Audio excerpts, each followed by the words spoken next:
report out on our closed session. Thank you, Madam Mayor. As discussed when we went into closed session, item B was not discussed this evening. There is no reportable action on item A. Thank you very much. Thank you. I'd like to go ahead and adjourn our special meeting.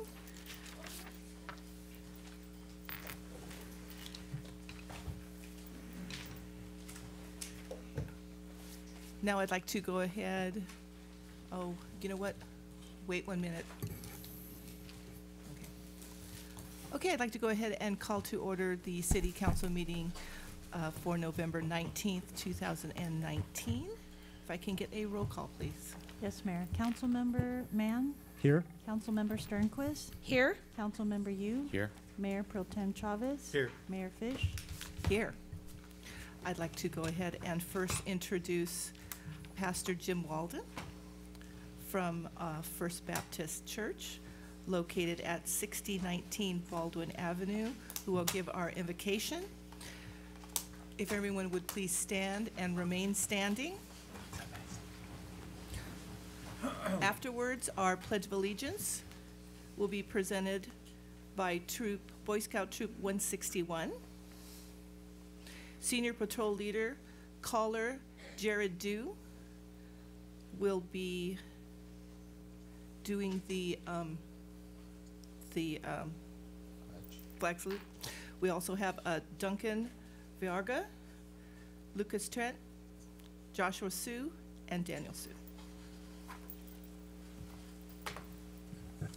Thank you, Mrs. Mayor. Would you bow with me and let's pray.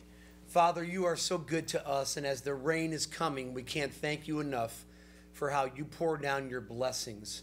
Thank you for this town, for this state. Thank you for these city council members. For Father, you are the one who sets up systems and leadership in government. And I ask for your rich blessing on them and all of us as we pull together to make Temple City a wonderful place to live, which you have already done. Bless this time and protect us, Father, as only you can. In the wonderful name of Jesus, I say, amen. Amen.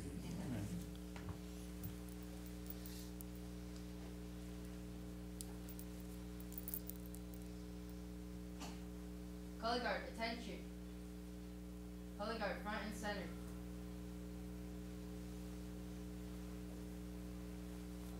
Color guard, forward march.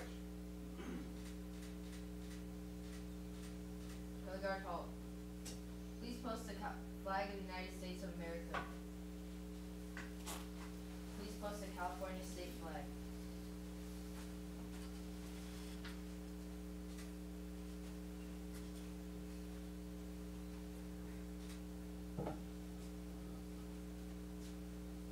All those in uniform and veterans, please salute. All those non-uniform, please place your right hand over your heart. Please join me in the Pledge of Allegiance. Ready? Begin. I pledge allegiance to the flag of the United States of America and to the republic for which it stands, one nation, under God, indivisible, with liberty and justice for all. 2. Color guard, reform.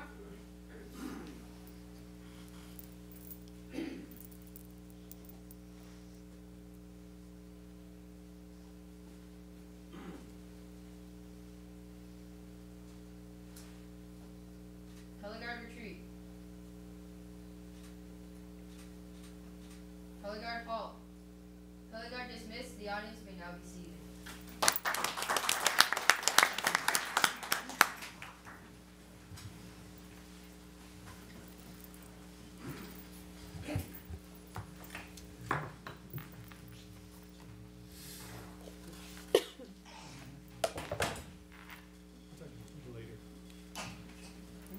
Okay, we're going to continue with item 5, hold on a second. Ceremonial matters.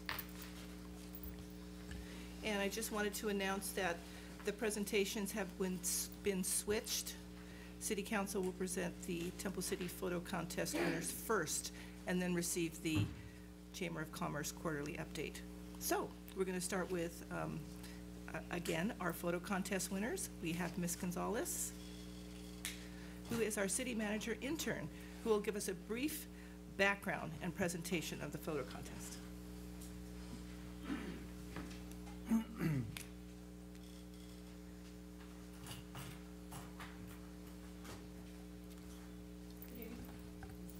Yeah. Okay. Good evening, Mayor, Fish, council members. My name is Montserrat Gonzalez, current communications intern within the city manager's office. The 2019 photography contest is my first official project, so I hope you guys enjoy it as much as I did. The 2019 photography contest opened June 1st, 2019 to all residents. And our goal was to learn how the community perceives Temple City through their lenses by photographing images that embraced city spirit, history, and pretty much everything that Temple City means to them. Also, it was important for us to have a collection of Temple City photos that will be featured in social media accounts, city website or Connect magazine or any other possible merchandise or anything else. This project was extensively promoted, so flyers and posters were made and placed in several businesses throughout the city, as well as in the Parks and Recreation Department, Temple City's library, and City Hall main lobby. It was promoted through all our social media platforms, such as Facebook, Instagram, Nextdoor, and I believe that helped a lot to reach out the community, as well as during summer concerts. It consisted of 3 age categories, so 6 to 12 category, 13 to 17, and 18 and above. We received nearly 150 photo submissions from 49 different contestants, and we didn't expect this outcome, honestly. At the beginning, it was a little bit hard to get the word out there, and it was a little bit complicated, but after probably the 4th week, I started receiving more pictures, and it feels great to have the community involved in these types of events. So after the photography contest closed July 31st, and after that, a judging panel was composed of three local photographers, or Jerry Jambasian, thank you, Matthew Escobar, and Ileana Flores.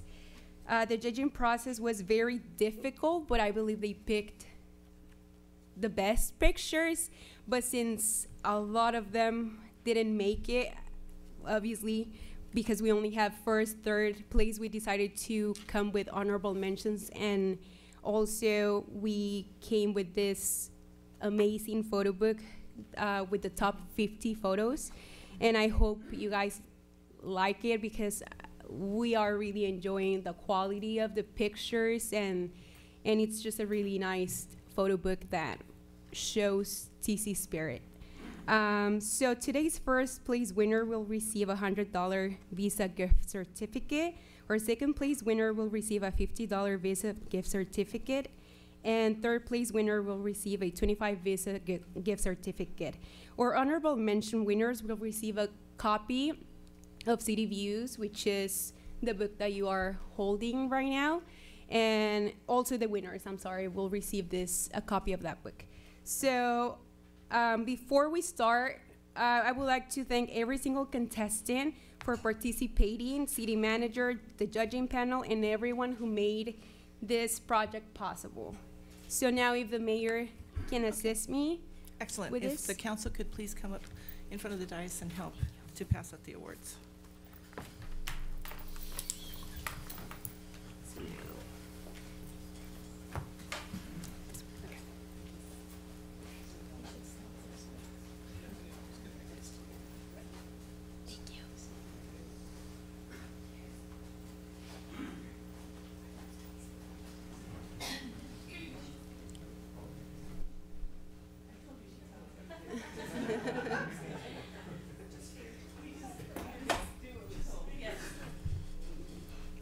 So we will start with the 6 to 12 category, and honorable mention is Kate Wang with reading books.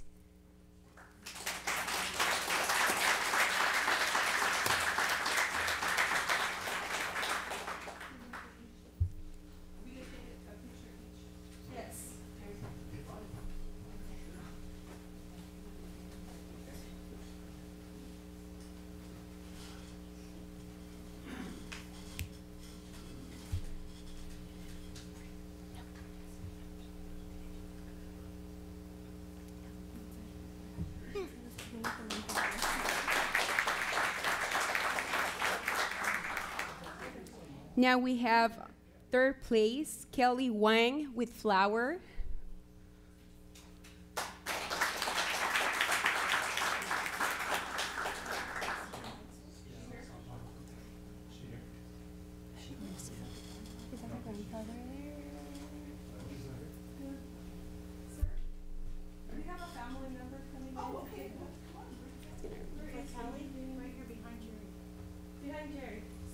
Oh, him.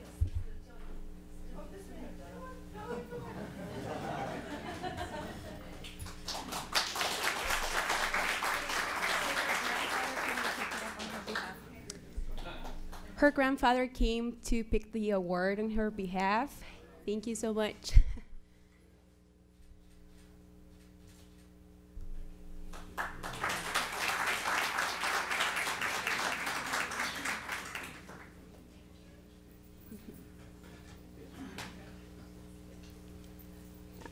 So now for second place, we have Alan Liao with Red Hour.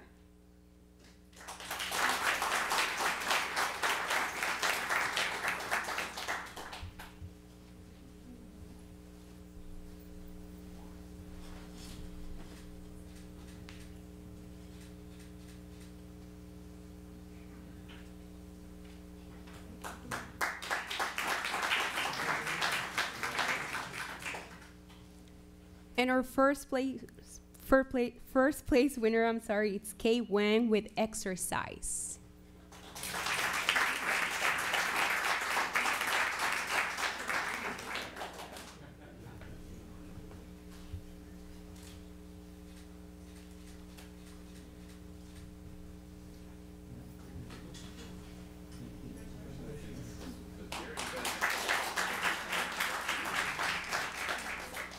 Moving on to our next category, 13 to 17, we have Madison Hoiby or Hoby.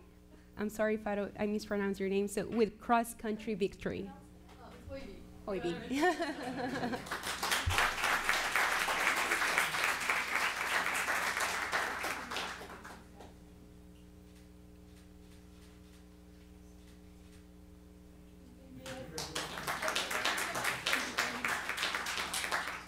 Now we have Sydney Liao, honorable mention as well with Half and Half,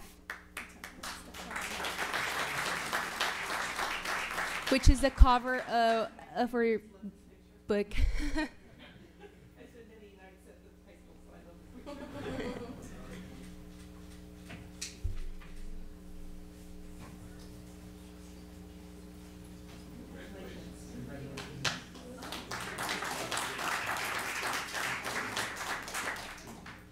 Now we have our third place, again, Madison Hoiby with TCH class of 2019.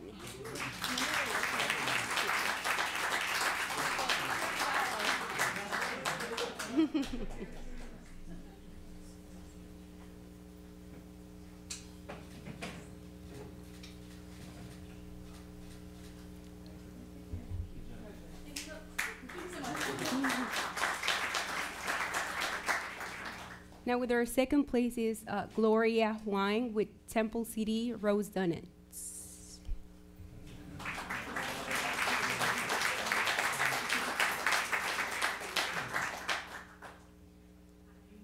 my sister's not here. She's actually still in college studying for exams.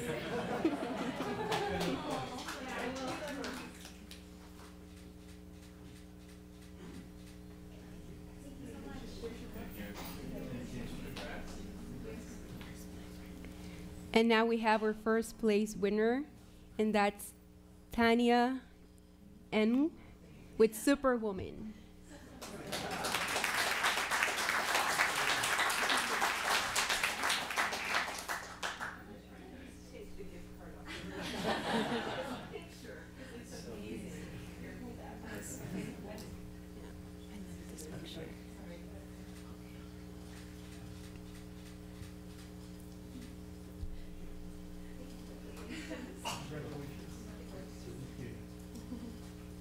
Now moving on to our next category, 18 and above, we have honorable mention to Austin Ye with Sunset in Temple City.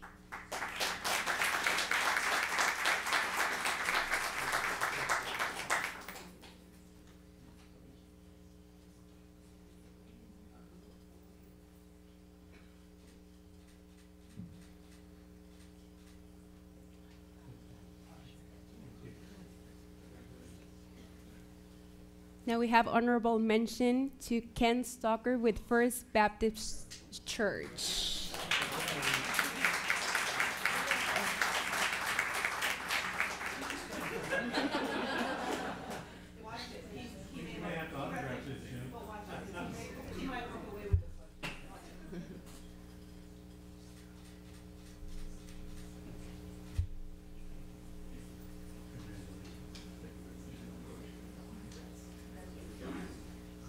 Now our third place award winner is Kenny Chu with Flyover.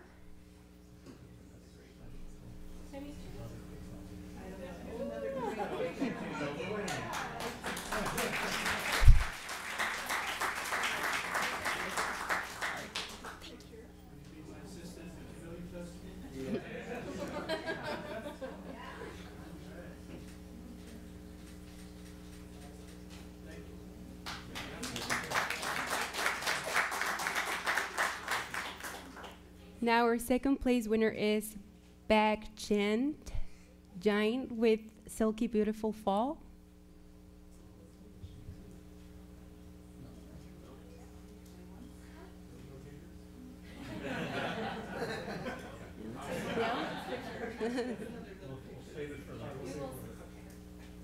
And now we have our first place winner, and that's Yang Hua Huan with Teapot.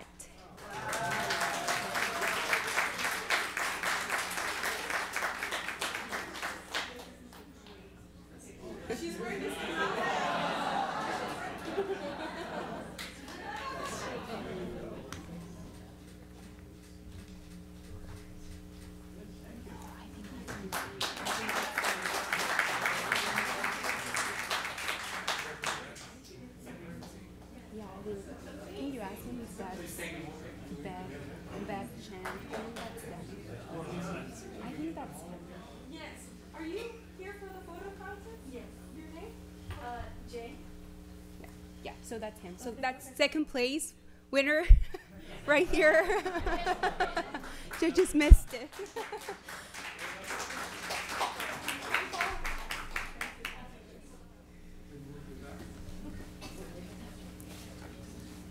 You can come too. Yeah, everybody.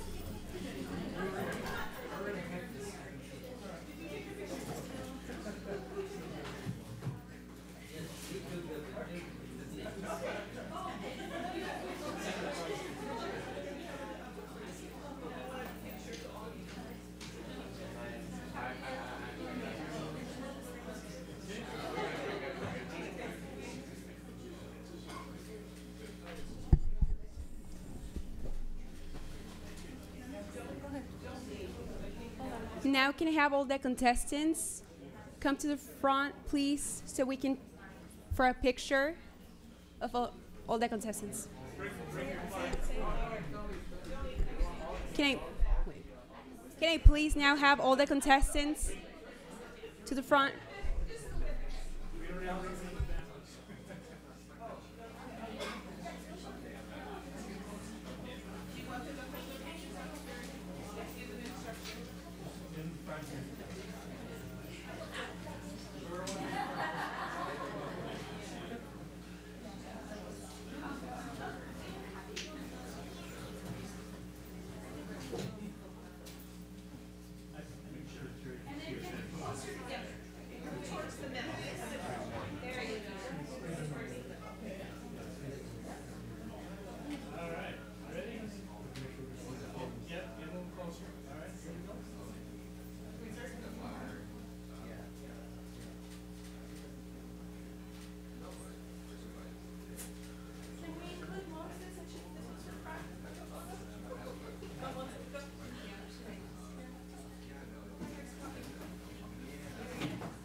forget.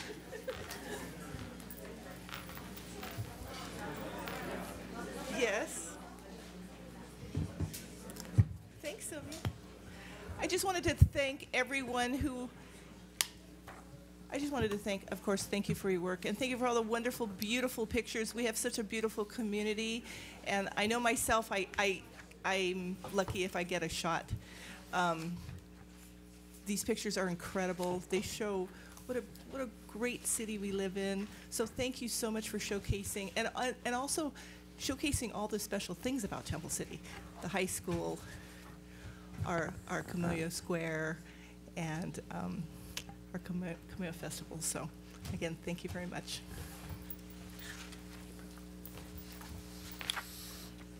Okay, we're going to move on to item B, Temple City Chamber of Commerce quarterly update.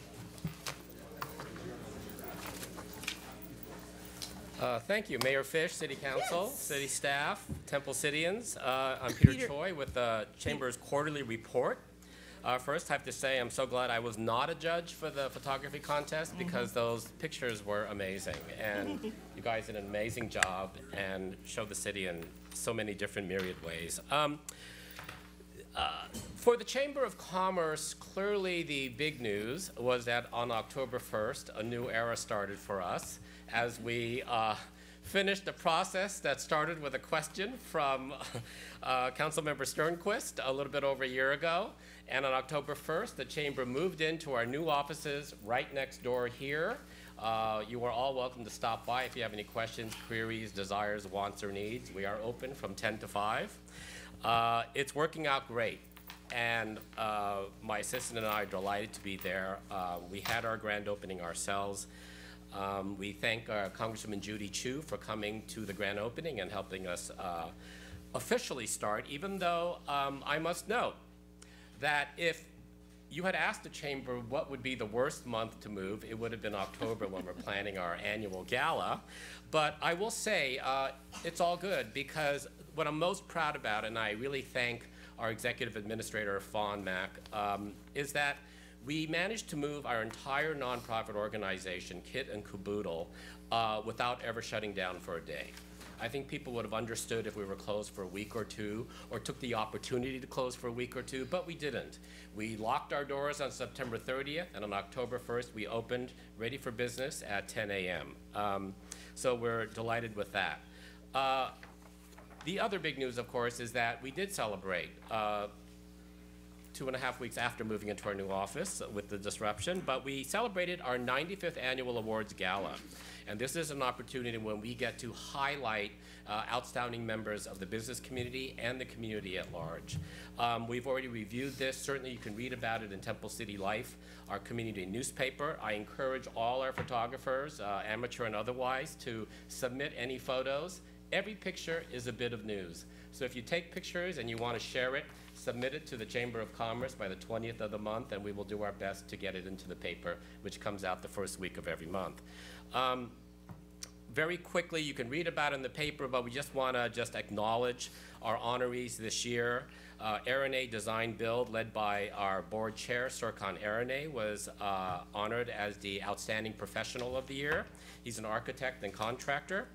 Park Lane Dental, America's first and only Hello Kitty licensed dental clinic, but also, as Mayor Fish would note, also for adults. Yes. So let's not forget that. Was honored as our Outstanding Business Beautiful for that business, which has done the most to beautify the city. There's certainly no doubt about that. Our community leaders this year, instead of honoring any of the number of outstanding individuals in our city that devote their most valuable resource, their time, to help better the community, we thought we would honor this year two entities: TransTech Engineers, familiar to city staff, and California American Water, one of our water companies, as our outstanding community leaders for all the good they do, not just for the Chamber, but for the community at large. When Assemblymember Ed Chow gives out turkeys at Thanksgiving, California American Water is there. And for many community events, you will see TransTech or California American Water's logo up there supporting these civic events. Our outstanding small business this year went to Wushu Action Star Academy, martial arts academy right here on Las Tunas, led by coach and actress and stunt coordinator and stunt actor, Ji Ling. I will note that one thing I can tell you is that there's often people training there that we're not aware of, and I'm always upset that I'm not told about this until afterwards. Jessica Chastain trained there for Snow White and the Huntsman. Mary J. Blige trained there for some upcoming project. But what I want to share with the City Council and the assorted city people tonight is that Disney is doing a live-action remake of the animated movie Mulan, about a young Chinese woman warrior who goes to war to help her father. And they're doing a live-action version, and they needed to find a young Mulan, a young girl who could do martial arts. And so the director, Nikki Caro, came to Wushu Action Star Academy, auditioned some of the students there, and I'm delighted to say that one of those students will be playing young Mulan, acting with Donnie Yen and Jet Li and Li Gong in the upcoming feature. That's all I can say, because it's a Disney corporate thing, and I think I'm bending the rules even by mentioning it. But it's exciting to know that that is coming up. With all this going on with our move and our transition, it would be understandable if the Chamber had eased up on our activities. But I just wanted to, because we do have a new contract, new scope of services, just quickly go through the quarterly report for the third quarter, because it does demonstrate that we act in a myriad number of ways. Task number one, there are 12 tasks, and task number one is to publish the community newspaper, Temple City Life. We are a submission-based newspaper. It's not just the business community. It's an Eagle Scout helping the local school. It's a couple celebrating their 90th anniversary, and so on. News of the city, Park and Recs event, Holiday on Ice coming up. You name it. You submit it by the 20th of the month. We love to publish it. We publish in color, unlike many local newspapers, and so we love to get photographs, and we publish them all. We certainly have published the newspaper and continue to do so. In the third quarter, there were 25 city-related articles. Task number two was the business survey. The Chamber's first annual business survey was mailed via U.S. Post Service to all Chamber members. The compiled results of the 2019 business survey were delivered to City Manager Brian Cook on September 27th.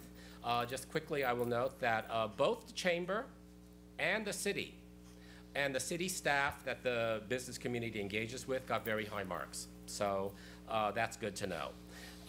There was nothing really major negative, and essentially the business community and the members that responded were happy with the state of affairs, both with the Chamber, with the city staff, the city's economic development, etc. Task number three, broker and developer roundtable. This is a real estate seminar roundtable, organize and host a roundtable discussion between city officials and local commercial brokerage and realtor community. We've initiated preliminary discussions with relevant city staff regarding this event, which is tentatively scheduled for next spring around March of 2019. Probably be held right here in this room. Task number four, mentoring program. This program is still in development. We had engaged with the high school last year, but there was a new principal at the high school. We wanted to give them time to settle in. And there are certain issues of concern that have arisen that we'll be discussing with the city manager as we move forward on this. Task five, as-needed services, which is simply assist the city manager on other civic projects impacting Temple City business community. That's ongoing. Task six, general services, field public inquiries and provide business resources and referrals as needed, accommodate requests for correspondence, certificates of origin, letters, etc. That is ongoing. We just issued some again this quarter. Task number seven, member services.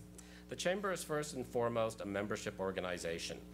There are businesses that do not see value in joining the Chamber, and they choose to operate alone outside our universe. But for those members that see value, we listen to them. A lot of our best ideas come from them, requests for seminars and ideas like that. They are the lifeblood of our organization. Seek new ideas and ways to promote Chamber members, lead following events or initiatives. On August 31st, we promoted our Chamber member, Dr. Tai K. Mao's third annual free dental event, providing free cleaning, filling, or extraction right here at his clinic on Las Tunas. On the 20th of August, we co-hosted CIM Open House Expo with the San Gabriel Chamber. We're also tasked with sponsoring or co-hosting at least one business expo with regional partners. In this third quarter alone, we did 2. We co-hosted on July 18th the 21st annual LA's Largest Mixer at the Pasadena Convention Center. And then on August 16th, we promoted the 8th annual Job and Career Fair presented by the Asian American Economic Development Enterprise in partnership with the Chinatown Service Center, Employment Development Department, and the LA County Office of Education. One of the benefits that we get out of promoting these things is to engage with the officers of these organizations and develop relationships with them that benefit us and our members, and vice versa. Educational seminars, we continue to hold those. We look forward to holding them in our conference room or in the main community room here at City Hall if needed. But in the third quarter, we promoted the Retail Food Inspection and Regulation Seminar. Not a very sexy title, but very important if you are in the food industry business. And that was also hosted by the Asian American Economic Development Enterprise in conjunction with the LA County Department of Public Health at the Hilton San Gabriel. Grand openings. Grand openings are a very big deal for new businesses. It's our way of introducing them to you and let the community know that this business is now open, and it helps them open their business with a bang, as it were. October 17th, we did a grand opening for Your Home Sold Guaranteed Realty with one of our members, Realtor Rudy Kusuma. On November 8th, we had our own Temple City Chamber of Commerce grand opening. On November 15th, we had a grand opening for Mary and Martha's Home for the Elderly. This is a residence here in Temple City that has been converted into a home for your senior parents or grandparents. If you're looking for a place, a residential facility, and you're in Temple City, you don't want to drive to Duarte or Monterey Park just to see them for the afternoon, there is a facility here. We thank Councilmember Mann for attending, and certainly if you're interested in finding out more about Mary and Martha's Home for the Elderly, just call the chamber and we'll be happy to give you that information when the opportunity arises. You don't need these services until you do. Upcoming, we're looking forward to having a grand opening at some point for Planet Fitness. New gym in the Camellia Square Shopping Center, open 24 hours, $10 a month. I will see you there. It's an amazing facility. Networking events, we've hosted 2 multi-chamber mixer events in the third quarter alone. And then we also, the Temple City Chamber took the lead in organizing a very, very successful multi-chamber happy hour networking mixer at the Dive Restaurant in Camellia Square. We thank Mayor Fish, Mayor Pro Tem Chavez, and Councilmember Mann for attending. It was super well attended. We're delighted with the turnout. With our welcome packet, we're delighted that the Chamber has activated more forcefully our membership committee with our 3 co-chairs, our co-chair William Mann, our co-chair Natalie Gonzalez of Wells Fargo, and our co-chair Dustin Kunkel of New York Insurance. 3 very smart people leading this. We are delighted to have our interim community development director, Scott Reimers, attend the October 11th Chamber Board meeting to coordinate this partnership. We've worked out that the welcome packet would be given to all applicants for business licenses or business information right here at City Hall, and it's got a lot of information, not just about the chamber, but there's also a 2-side sheet that has all the economic things around here that would be helpful. Small Business Development Center, San Gabriel Valley Economic Partnership, and so on, in case they're needed. They were certainly a great resource for me when I opened my small business, so I know that they will be helpful to those who are looking for that. When it comes to membership, we activated the membership committee. We welcomed 7 new members this third quarter. The Dive Restaurant, New York Life, Karen's Tennis, Mary and Martha's Home for the Elderly, Beautiful Dentistry, a business that has been in Temple City for quite a few years already. But they had noticed that the chamber was very active and supporting the business community. And so it's really a great thing when a dentist clinic like Beautiful Dentistry joins, having been in the city and having an established business, but joins the chamber because they see that we're out and about, versus a new business, which is understandable that they would join. Fujimi, which is an import-export business, and Nothing Bundt Cakes, which is the latest of a very popular cake company that's opening on Rosemead Boulevard. Governmental affairs, engage with local and regional government entities. I attended the San Gabriel Political Action Network's New Faces luncheon with State Senator Susan Rubio, who is our new state senator, having replaced Dr. Ed Hernandez. I also attended the government appointment workshop presented by the Office of Assemblymember Blanca Rubio. This was a workshop to get information on if anybody's interested in serving on a California State Commission, you know, in any of the fields and departments, and just Google it and look it up. If you're interested, contact the chamber. I'm happy to give you the information. A lot of people think you have to be super smart or very, to excel in a certain field to serve. You don't. You just apply, and you may not get the commission you ask for, but you may get another commission. You may find it very fulfilling. So if anybody is interested, we have that information now, and we're happy to share it with anybody who would like to serve on a California State Commission. This was another event that was done by the Duarte Chamber, Latinas League California, Hispanas Organized for Political Equality, HOPE, and again, it allows us to interface and engage with them and include them in our Rolodex and vice versa. Local leadership. Continue the Chamber's special leadership role. Even though we are known as a business organization, we do understand that we have a special role leadership in the community. And publishing Temple City Life, we engage with every level of the civic life. This is ongoing, whether it's Blue Star Banner, Camellia Festival, other organizations. In the third quarter alone, we made raffle prize donations to the Historical Society for their gala, and also to the Women's Club for their upcoming Christmas party, which you should order your tickets because they're selling out. On September 27th, 2 of my board members joined me at Play Factory Preschool's 3rd annual Good Neighbor Luncheon, along with outstanding members of our fire department. Task 11, regionalism. Leverage the resources of regional nonprofit organizations to boost the visibility and needs of the chamber. This is mainly through the Valley Association of Chamber Executives, which are my peers. We share information about things, and I attended that on August 5th. But on August 22nd, the Chamber co-sponsored a luncheon event hosted by the Hong Kong Trade Development Council, which is focused on matching regional LA County business community with business opportunities in Asia.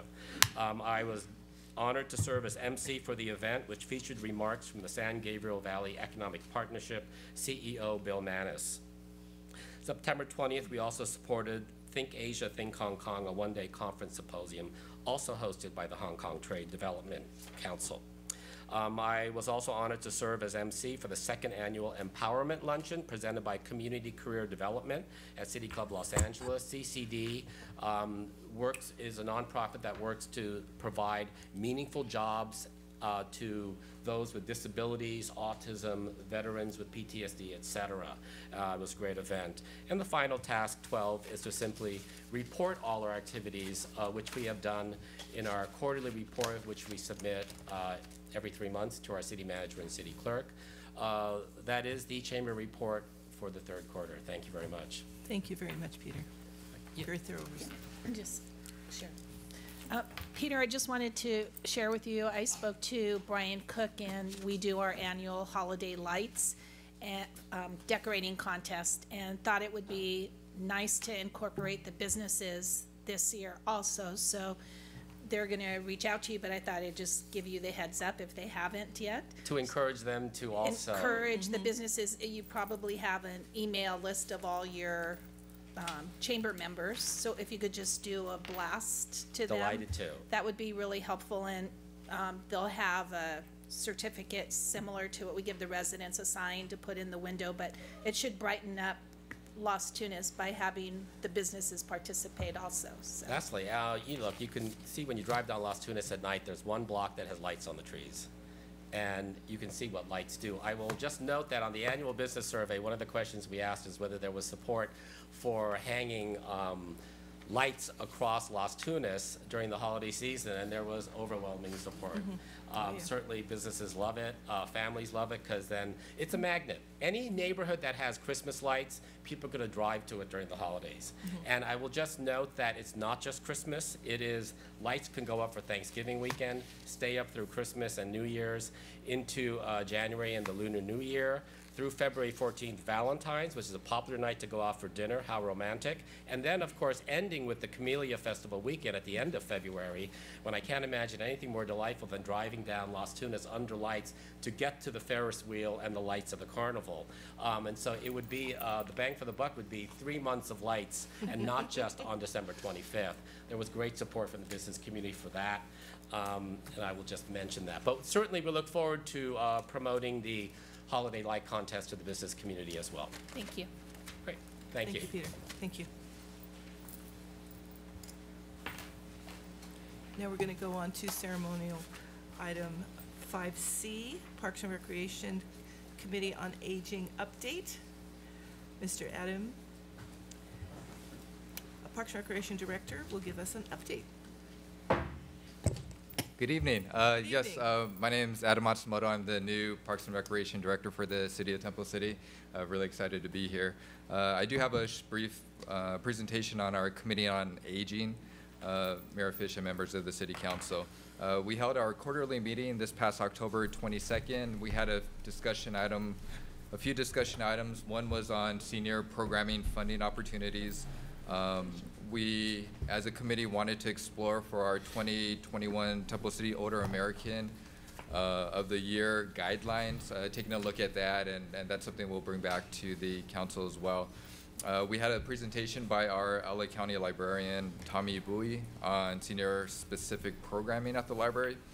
And for the end of the year report card, our subcommittee will be meeting in December, which will bring back to our city council to really wrap up what we've done and achieved as a Committee on Aging for the 2019 time frame. Our next meeting is scheduled for January 28th in 2020, and I'd like to keep that brief, and that concludes my presentation. Thank you. Thank you. I'd also like to say that those meetings are open to the public. If anybody would like to come and listen, give their input. I'm not sure, do we put those on our website?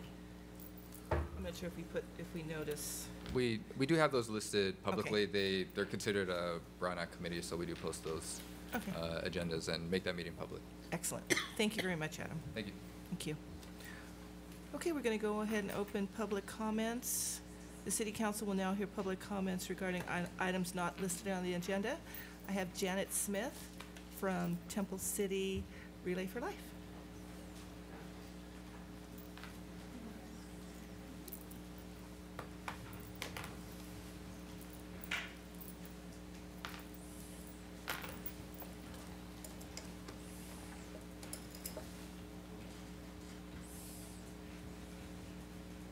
Go this way.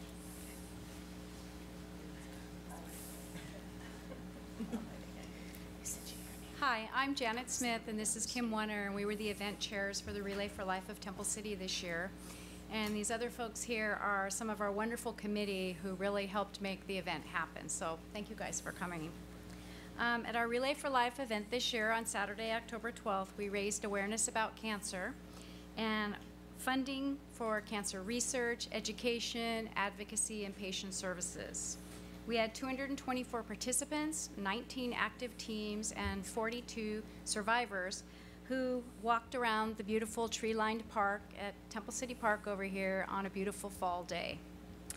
We could not have had such a successful relay, though, if it wasn't for the support of the City of Temple City, and that's why we're here to thank you.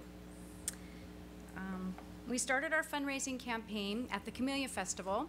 We had our confetti egg booth, and we raised almost $5,000. So that's a really great way to start out our event fundraising. Then we were pleased that you allowed us to have our kickoff for the Relay for Life at the Concerts in the Park on August 14th.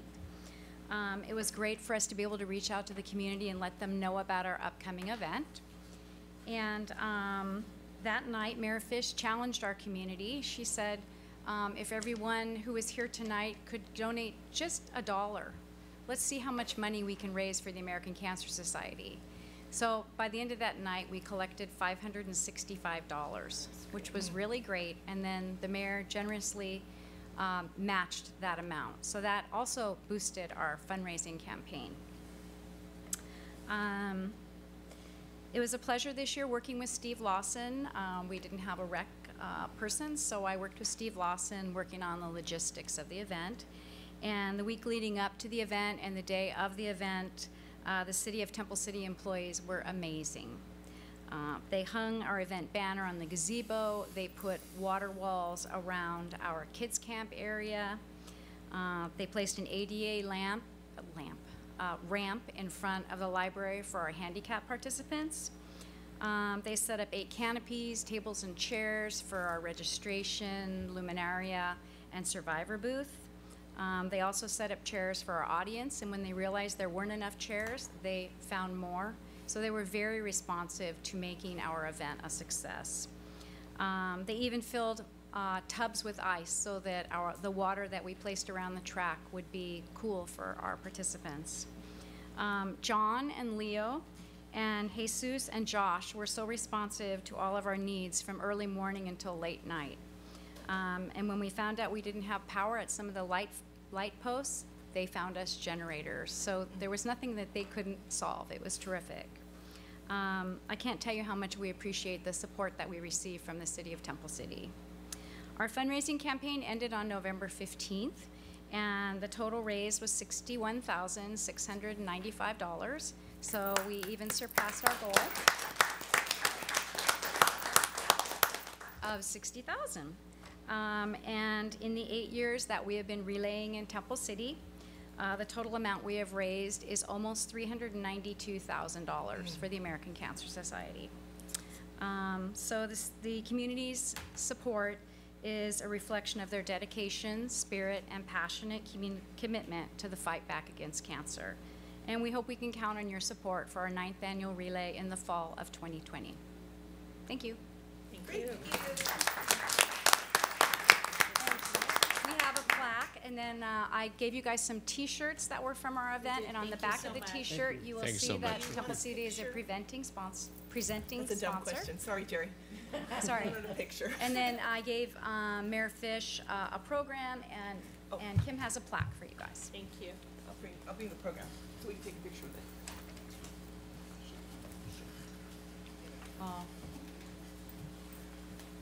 And the shirts are extra large. Sorry, that's all we have left. That's the only one that will fit. Fine by me.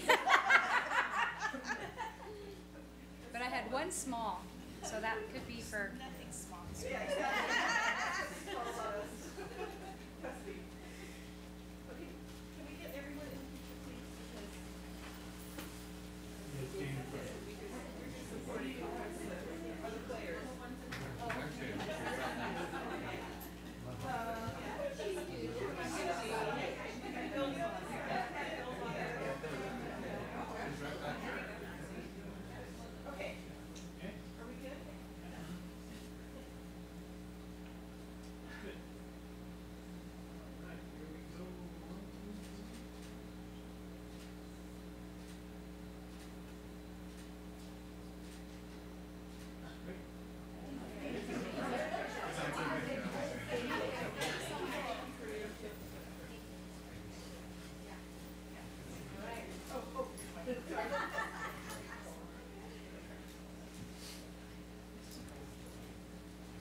And as those ladies are walking out, just want to say just a wonderful, wonderful group of men and women that raise money and raise awareness to a terrible disease that affects, I know, a lot of people in this community. I know everyone on this dais has been affected by it. So again, thank you very much. It was a wonderful event, and we raised lots and lots of money. So thank you.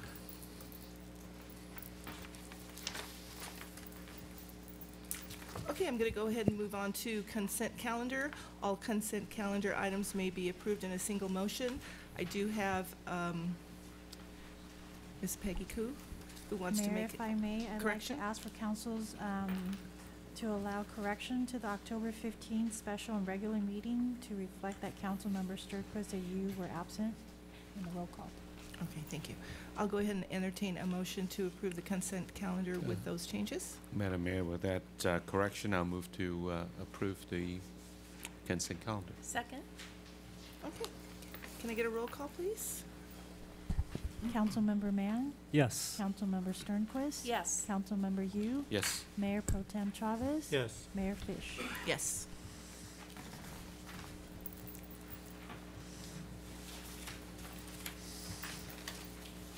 Okay, moving on to item 8, public hearing. Introduction and first reading of ordinance number 191036, amending Title 9 zoning regulations, Chapter 1 of the Temple City Municipal Code, adopting the Temple City zoning map, repealing the downtown specific plan, and adopting an amendment to the Temple City Mid-Century General Plan Update and Crossroads Specific Plan Environmental Impact Report. Did you get all of that? Did everybody get all of that? Okay. Mayor Fish, members of the council, our interim community development director, Mr. Reimers, will go over what we've extensively gone over for the last few months, and with that, hand it over to the interim community development director. Great. Good evening, Mayor and members of the City Council. Just as a refresher, you had your first public hearing on the zoning code back in July. At that time, you asked staff to return with some additional analysis on 4 things in the R1 zone and then another item on the multifamily zone. The ones in the R1 zone were regarding building height, a new thing called front of the lot FAR, the front and rear yard setbacks, and minimum lot widths in the R1 zone.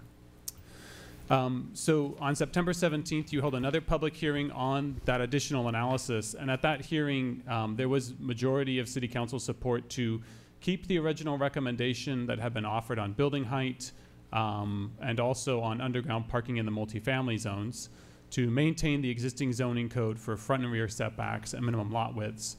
However, the City Council was interested in adopting at the time what was called Alternative D, and that would have increased the floor area ratio in the front of the lot to 0.4 for shallow lots. Because that alternative was something that the Planning Commission had not considered, that had to go back to the Planning Commission for their review. So the Planning Commission reviewed slides such as this that you had also seen. In this slide, the code requirement, the original requirement was less than 0.4. Within the code that was being adopted, you would have been allowed to reach the maximum floor area ratio, which is 0.35. The reason why we chose a 0.4 FAR for the revision was that under the existing code today, you could build a 2,600 square foot house. In order to achieve that same size house in the new code, you would have to increase the front of the lot FAR from 0.25 to 0.4. So that's how we achieved that number. So we presented those slides and those diagrams to the Planning Commission on September 24th. The Planning Commission also reviewed this, and they recommended that the City Council adopt Alternative D. So that coincided with your recommendation. There was one other item that we covered in your staff report that we wanted to draw your attention to, and that's a change in the process and how we're recommending that major site plan reviews are handled. This table is a replication of a table that's also found in the zoning code. It's table 91C61. In this table, you have a list of different entitlements that the code offers, who the approval authority is, whether it requires a public notice, whether a public hearing is required, and who the appeal body is. What we'd like to call out for you is that in the existing code, a major site plan review is an entitlement that entitles a building's design. It's not a use entitlement like a conditional use permit would be. It's more about the design of the structure. Under the existing code, it is required for all new non-residential structures, all new multifamily structures, and also when 50% of a non-residential or multifamily structure is being renovated, and then affordable housing projects that have concessions, waivers, and incentives. Also under the existing code, they are generally approved by the director at a public hearing. However, if that entitlement, the major site plan review, is combined with something like a variance or a tentative map that subdivides the property or the airspace to create a condominium, It is both because the variance requires approval by the Planning Commission, the major site plan review and the variance both go to the same body, which is the Planning Commission. What that creates is a peculiarity in that all condominiums, no matter how small, even if it's just 3 units, would go to the Planning Commission. Alternatively, all apartment buildings, no matter how large, would go to the director. So a 3-unit condo project goes to Planning Commission, a 100-unit apartment building goes to the director. So one of the things we recommended in the proposed zoning code is to modify the process so that the Planning Commission would review a residential project that's new that has 7 or more units, any non-residential project that's proposing more than 10,000 square feet of construction, and any new mixed-use building that's proposing either component, either more than 7 units or more than 10,000 square feet. And then the director would review all other projects. So. In conclusion, you've held a number of public hearings on the zoning code. You've moved from a very broad perspective, including looking at many different portions of the zoning code, to just looking at 5 issues. We've narrowed that down to alternative D. The Planning Commission has given you input on that. And the zoning code has been changed to reflect the recommendations you made in September and the change to alternative D. We do realize that when you have a zoning code that's about 3 inches thick, there's bound to be typos, there's bound to be things that we want to iron out in the future. So our staff recommendation includes a recommendation that we come back to you in 6 months, 12 months, and 18 months. At that time, we'll give you an update and some possible recommended changes to the zoning code as well. So with that, our recommendation is to adopt the addendum to the general plan EIR, introduce ordinance 191036, schedule the second reading of this ordinance for December 3rd, and then again direct us to come back with some additional review in the upcoming months. So with that, I'm available if you have any questions. Did you have a question? Does anyone have? Mayor Fish, just one quick question.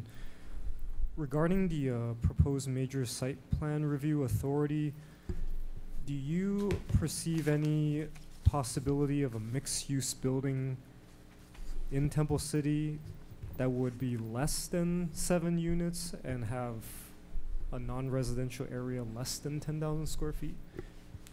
I guess in other words, is there a possibility that a mixed-use development in Temple City would not go to the Planning Commission? It could be possible. There is some mixed use that's allowed.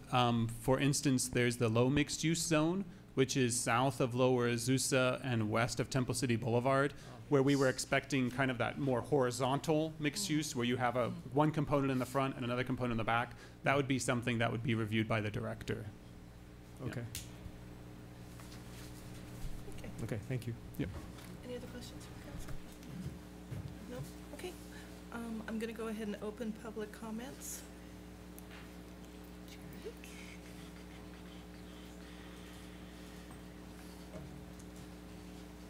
Good evening, Jerry Jambazian. I'm just listening to Mr. Reamer's report, and I'm just wondering, in planning language, does it get confusing to have 2 different FARs?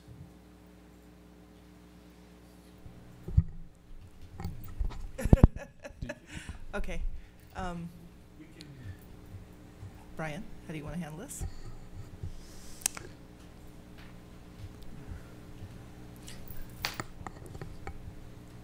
We'll be able to answer that after we're done. We can provide some context. Okay. That's your answer, Jerry. Sorry. It gets into because that potentially gets into another discussion about the nuances and how that kind of plays out. So it'd be probably better if we answered that afterwards. Okay. Don't forget that question, Jerry. Okay. Any other public comments? Going to go ahead and close public comments. Council questions. Now we can at this point I think we can, Mr. Reimers can kind of address that issue. Sure. No, I appreciate the question. Within Article G, the R1 zoning district section, one thing that we've modified in the code is we've now provided all the development standards in a table. So now as designers start reviewing the code to see if their project complies, they can just review the table and check each item. So there's a separate row for total floor area, ratio, and then there's a separate row for the floor area ratio that applies just to the front of the lot. So I don't think it will be confusing to designers because it's set up to be clear. So. Okay, any other council questions or comments? I will go ahead and entertain a motion. Go ahead. Okay. Before I make the motion, I also want to make just a quick comment. Absolutely. As a former designer, I don't think that would be confusing. I think the designers, just like Mr. Reamer would say, they would go straight to the table, figure out what the constraints are, and design accordingly. I don't think that will be too much of a burden to them. Yeah. But with that, Madam Mayor, I would like to move that we adopt an addendum to the Temple City Mid-Century General Plan Update and Crossroads Specific Plan Environmental Impact Report, introduced for the first reading by title only and waive further reading of the ordinance number 19-1036, which adopts the amended and restated zoning code, adopt a new zoning map, and repeals the downtown specific plan, and schedule the second reading of ordinance number 19-1036 for December 3rd this year, and direct staff to return in 6, 12, and 18 months from the effective date of the ordinance. Excellent. I'll Can I get a second. Excellent. Can I get a roll call, please? Councilmember Mann? Yes. Councilmember Sternquist? Yes. Councilmember Yu? Yes. Mayor Pro Tem Chavez? Yes. Mayor Fish? Yes. Thank you, Mayor and Council. That's a pretty significant another step in a process that we've been going through for the last 3 years. So thank you to staff and our consultants and everybody involved, and thank you to the council for thoroughly going through this entire process with us, and we'll be coming back in 6, 12, and 18 months. Excellent. Do we need the city clerk to read the ordinance by title? Yes, please. Ordinance number 19-1036, an ordinance of the City Council of City of Temple City, amending Title 9, Chapter 1 zoning code of the Temple City Municipal Code and adopting the official zoning map of the city. Thank you. We'll go ahead and move on to item B, introduction and first reading of ordinance number 191037, amending Title 7 by adopting by reference the 2020 Los Angeles County Building Code, Title 26, Electrical Code, Title 27, Plumbing Code, Title 28, Mechanical Code, Title 29, Residential Code, Title 30, Existing Building Code, Title 33, 2019 California Green Building Standard Code, and 2018 International Swimming Pool and Spa Code with certain amendments, additions, and deletions. Mayor Fish, members of the council, before you tonight is the various codes that you just rattled off. Our chief with Transtech Engineering, Mr. Dennis Tarango, who acts as our chief building official, will be going over some of the adoptions, but generally, as he'll describe, we adopt by reference the county code. It provides uniformity and a consistency across all 88 jurisdictions. Not everybody adopts it that way, but the majority of cities, incorporated cities throughout LA County, minus a few, usually adopt by reference the county's code. So Mr. Tarango will go over some of the highlights of that. Yes, Can I Council. ask you a question before that, because it was on one of my things for council reports? The COG, along with the San Gabriel Valley Mosquito District, has initiated a compliance code that would be used in the San Gabriel Valley. My idea, or my feeling, was that the city manager's TAC had already had that, and that this information was already given to the city managers to present to the city council to adopt the new SPA code for the one with the 28 cities in the San Gabriel Valley, so that we would all be in unison. So where is that, Mr. Cook? I'll have to follow up on that, Councilmember Okay, Sternquist. so my concern would be, would then that come back to us and in lieu of this? I'll have to defer to Mr. Tarango to a bit, but I believe it would have to come back to, because these are the standards that are set statewide, then down to the county. So if there's any sub-regional extraordinary things that the code would require, we'd have to come back. So that would be, we would want to, our recommendation would be at least to initially adopt the code as presented, and if there's amendments later on that we would adopt, because we're adopting so much by reference, we'd have to come back with that. And I think the reasoning was, did you attend that TAC meeting? I think that's the one I missed out on. Okay, so there should have been some, at least at this point, there would be a letter to the city managers to bring to the city councils to discuss adopting this code, Okay. which has already started in many of the cities around us. So I just didn't know what the process is going to be. Can we wait on this one, or We can't wait on the adoption of the code, but we can come back. I would suggest coming back and amending it later accordingly. So if you could follow up on that.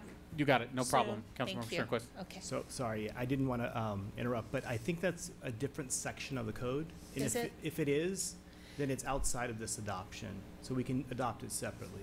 Thank you, Mr. Okay, Trango. so then which one would you refer to if there was a resident came and said, I'm following this code, but it might be different from the sub-regional one?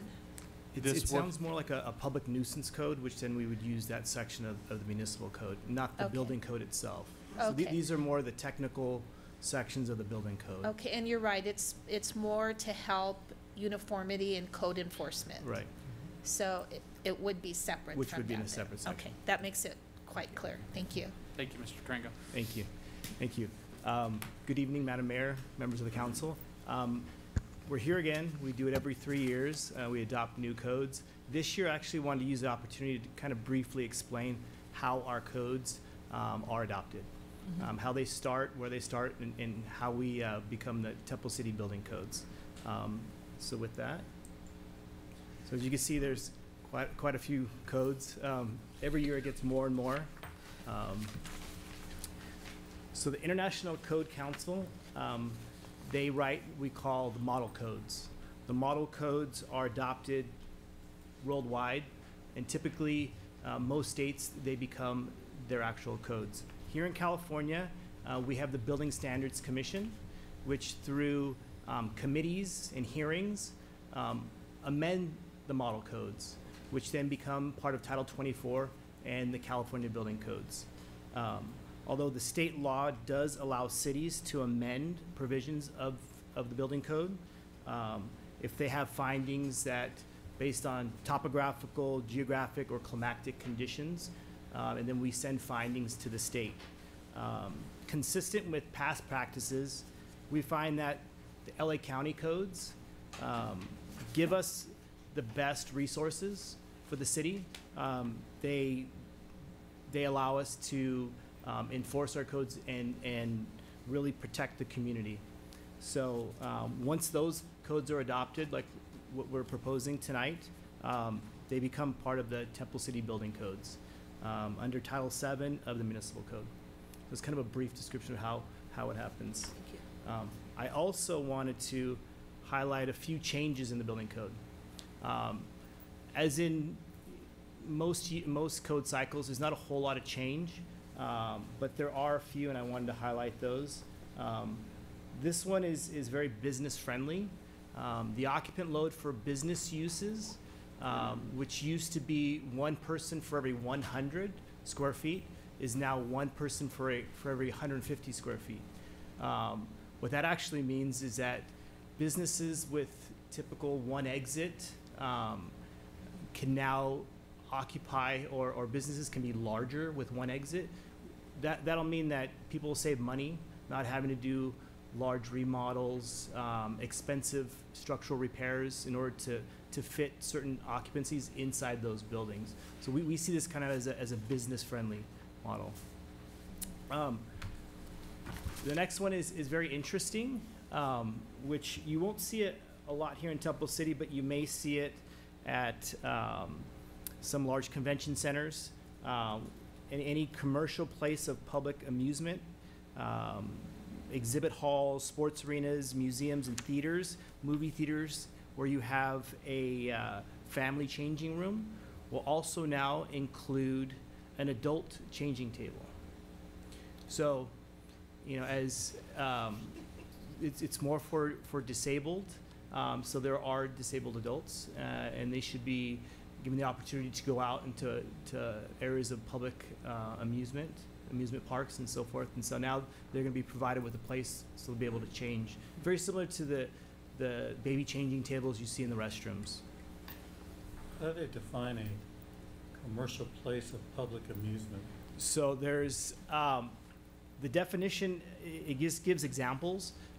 They use a minimum occupant load of 2,500.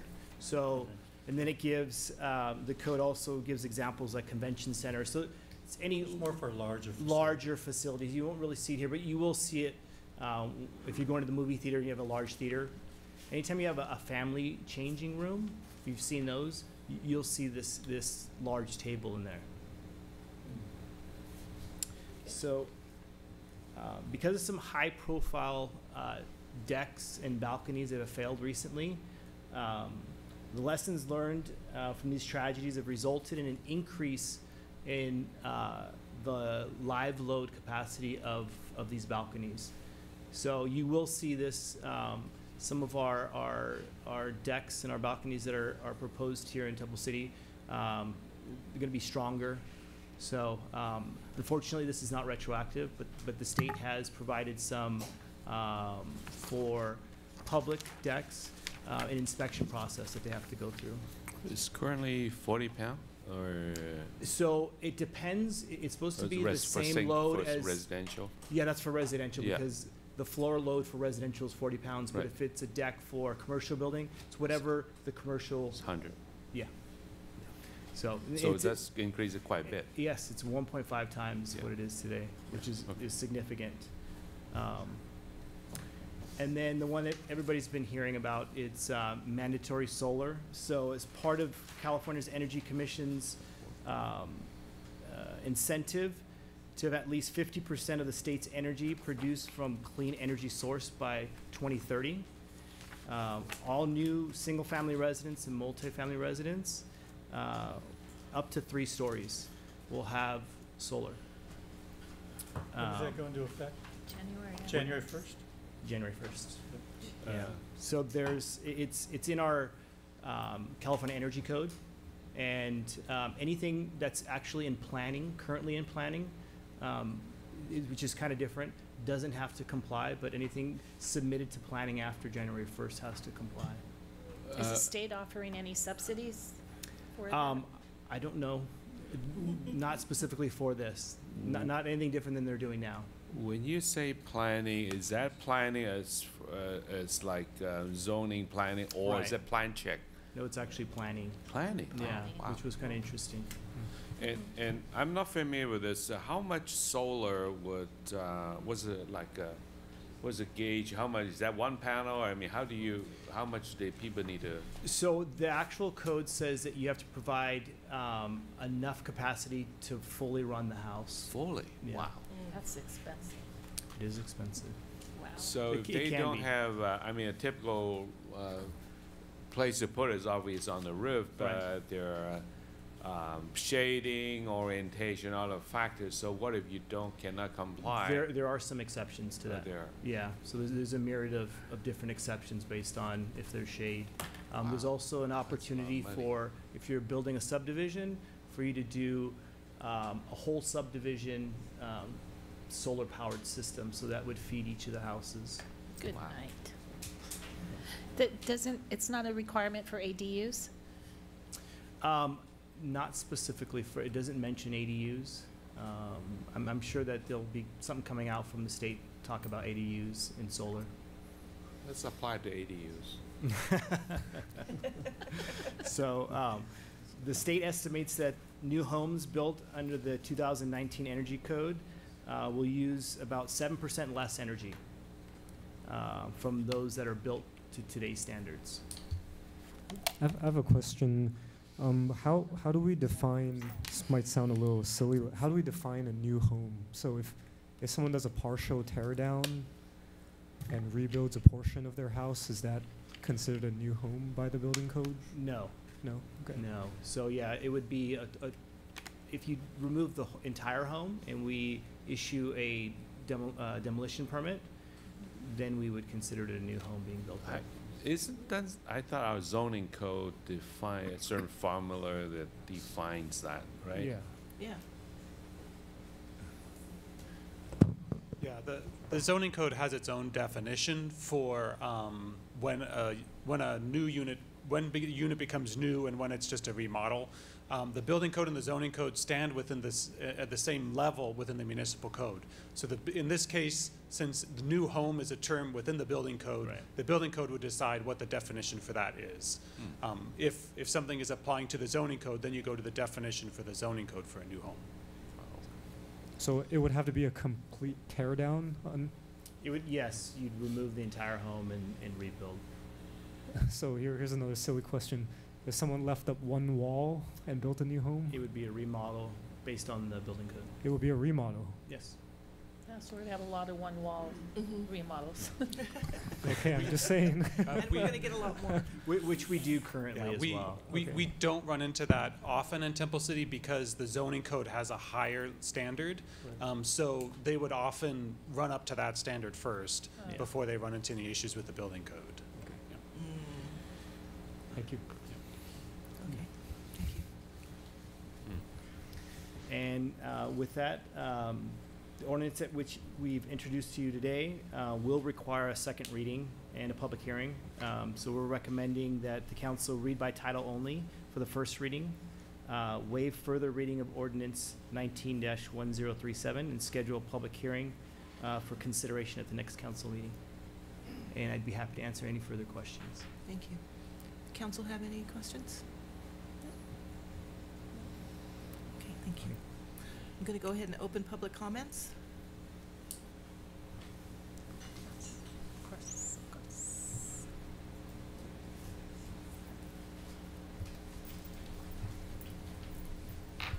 Mayor Fish, Mayor Pro Tem Chavez, council members, my name is Steve Stafford. One thing I want to make perfectly clear is they need to, if the sheriff's going to a party and there's people on those balconies, that they clear those balconies out for safety reasons.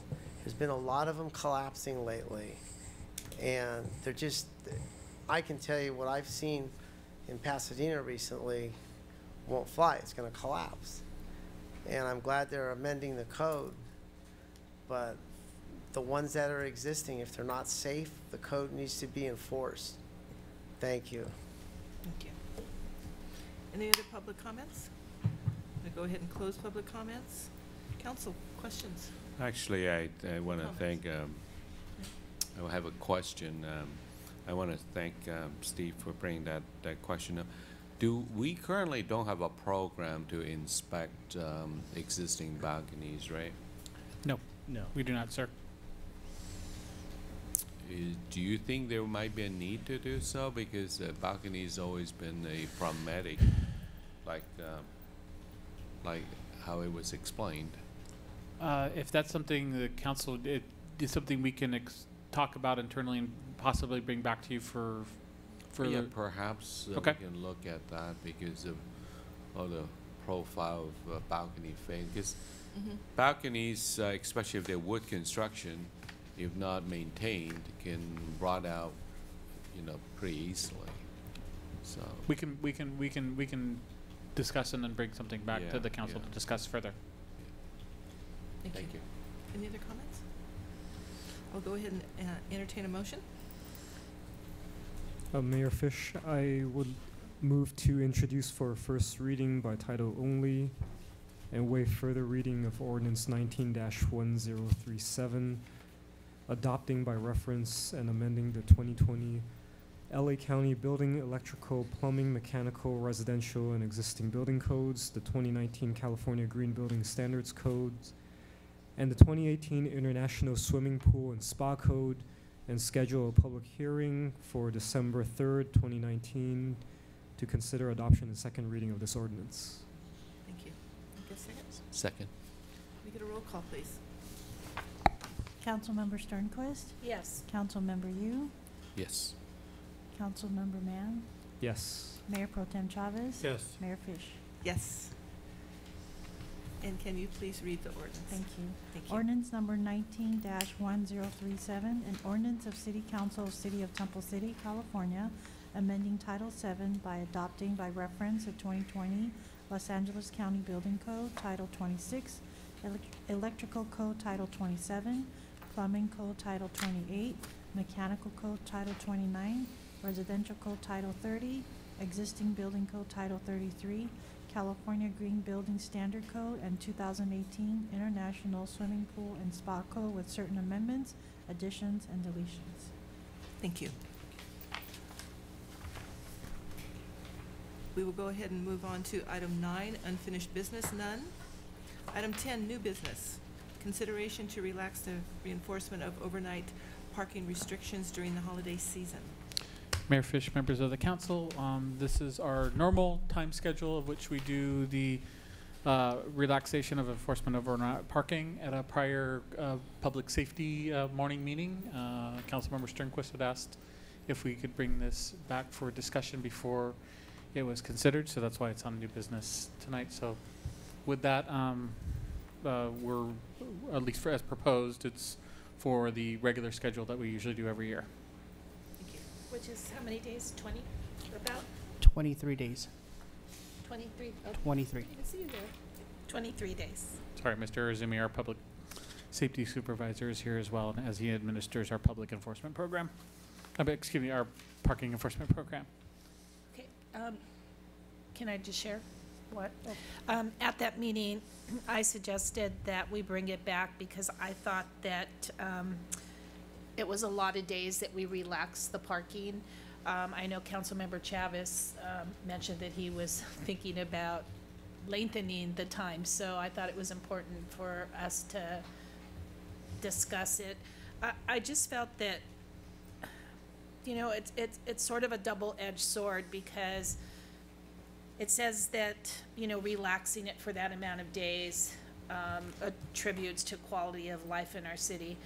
But time and time again, we hear from our sheriff's department that overnight parking on the streets can attribute during that time frame to more crime and break-ins. I know specifically on my street, we're a cul-de-sac, so we pretty much know the cars that are parked there, that belong there. It's a little bit more difficult during the holidays, but we try and let one another know that there is going to be a student who's coming home and there is going to be another car. But I just thought it was, you know, something we should at least discuss because we haven't discussed it for a very long time, I think since we said it, and just wanted to hear what everybody thought about it. And just, I know we have said that a lot of times students come home from the holidays, but I know specifically on my street, the students that come home for Thanksgiving and Christmas holidays have not had cars. They usually have gone off to college and have not driven back in a car, but that's not true, I'm sure, for every street or, you know, neighbors.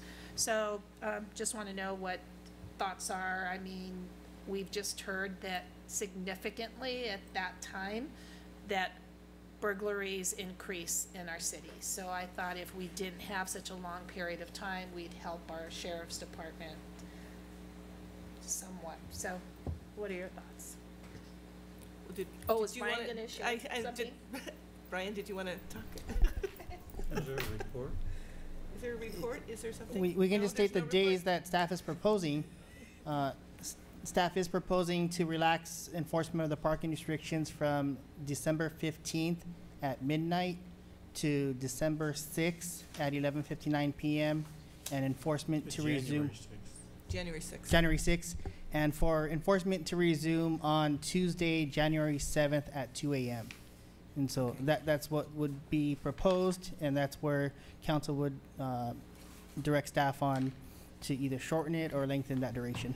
What is the midnight? Why don't we do it from 2 to 2 if we do it? Because it gets confusing for people. I mean, is it 12 midnight? 12 instead of- midnight is the start of the new day. I don't know. I think the main problem in the past has not necessarily been the stop and start, but when we actually enforce it. And I remember in the last couple of years, we've decided to enforce it the following day to make sure that those people remember.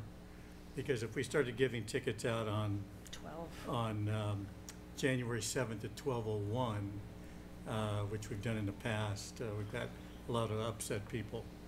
And so just to kind of give a little, I don't know, I don't want to call it a break, but just to get freshly started again, I think that's a good idea to start the next day as far as citing. I have no problem with the length.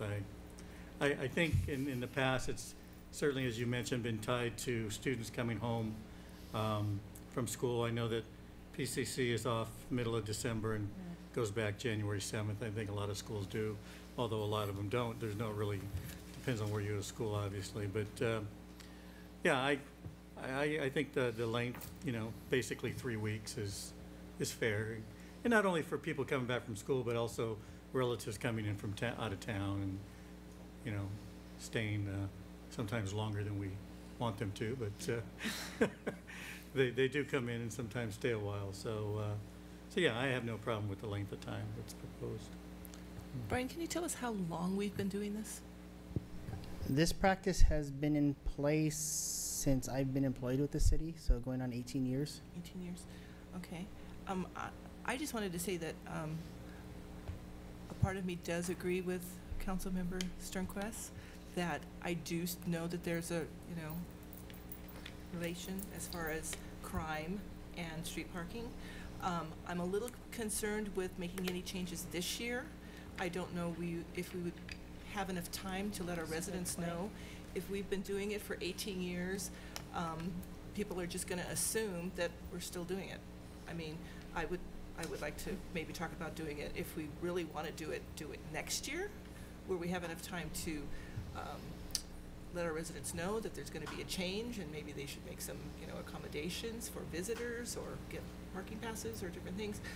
But I just, I just don't feel comfortable. It's going to be Thanksgiving already, and Thanksgiving is late in the month, and then it's December. So that would be really the only reason that I don't want to do it this year. I would not want to do the change. Madam Mayor, I really have no issue with the 3 weeks. I think it's a nice balance between security and also giving our residents a break. Because honestly, it used to be with students. My two kids were students. Right. They come home that way, but now they are coming from out of town to visit me. And there were times, every now and then when my son comes home, I would come here and buy $3 tickets. Or luckily we can do it online these days. But I think the whole purpose here is because holiday seasons, and we just don't want people that hassle, and out-of-towners may not remember that, and to give them tickets and just leave them bad taste in their mouth. And so I think it's a nice balance. And honestly, if the out-of-towners gonna come, they will. If the purpose is to improve security, I don't think we'll achieve anything, because they will gladly pay the $3 to just like when my son comes home, we'll pay the $3 whenever I he's have home, no so. issue with the dates prior to Thanksgiving, other than from like the week after the 15th, right before Thanksgiving, since Thanksgiving is late. But I think it's a long time because, Wait, I don't know. It doesn't start till after Thanksgiving. That's what I mean. I don't know how many people, it starts on the 15th of December 15th. For some reason, I was thinking November. That's a long time. That's a long time. Yeah, I don't think anybody wants to go that long. I don't know why, and I thought I even, saw November. So it's December. December 15th. Yeah. The 15th to the I don't know 6th. why I was thinking even at the meeting that it was prior to Thanksgiving. I thought, who comes that's that long, November 15th through? But if it is indeed just the 3 weeks, I think, I preferably would say I think 2 weeks is fine, but if it's after Thanksgiving, people are already here. Yeah, and also I think even from the perspective of students, you have people with different winter schedules. That's some true. And like Tom some said, end they're on later, vacation. The whole and they're on month, some have vacation. 6 weeks, some have. Yeah, so I think it's been said by the rest of the council too. I think this is a nice balance, and yeah, I'd be wary of changing anything that we've had going for 18 For years. 18. I think it would be Yeah, hard. if anything, I do agree with Mayor Fish. If there was a consideration, it should be for next year. I think that's fair enough. Yeah. We'll change it to November 15th. No, next year. please, don't change it to November. So, Madam Mayor, I do have a question for our supervisor here. Currently, if out-of-towners bring in an RV type on the street, are they allowed to park? I mean, I don't know that through a $3 parking permit allows RVs to park on the streets, do they? No, so this is strictly for the overnight parking restrictions. RV parking is prohibited on city streets without displaying a permit 24 hours a day, 7 days a week, 365 days a year. So during the period where the RV would be brought in during this holiday relaxation period, the RV owner would still have to purchase an oversized vehicle permit. I see. That's always been the Because that would be in effect 24 hours a day, not just overnight. Okay, so that permit is, they come to City Hall to get that? They come to City Hall, and after business hours, it's they're able to purchase it at Temple Sheriff Station. I see. All right. Okay. Thank you. Were there any other comments? I'm going to go ahead and open public comments.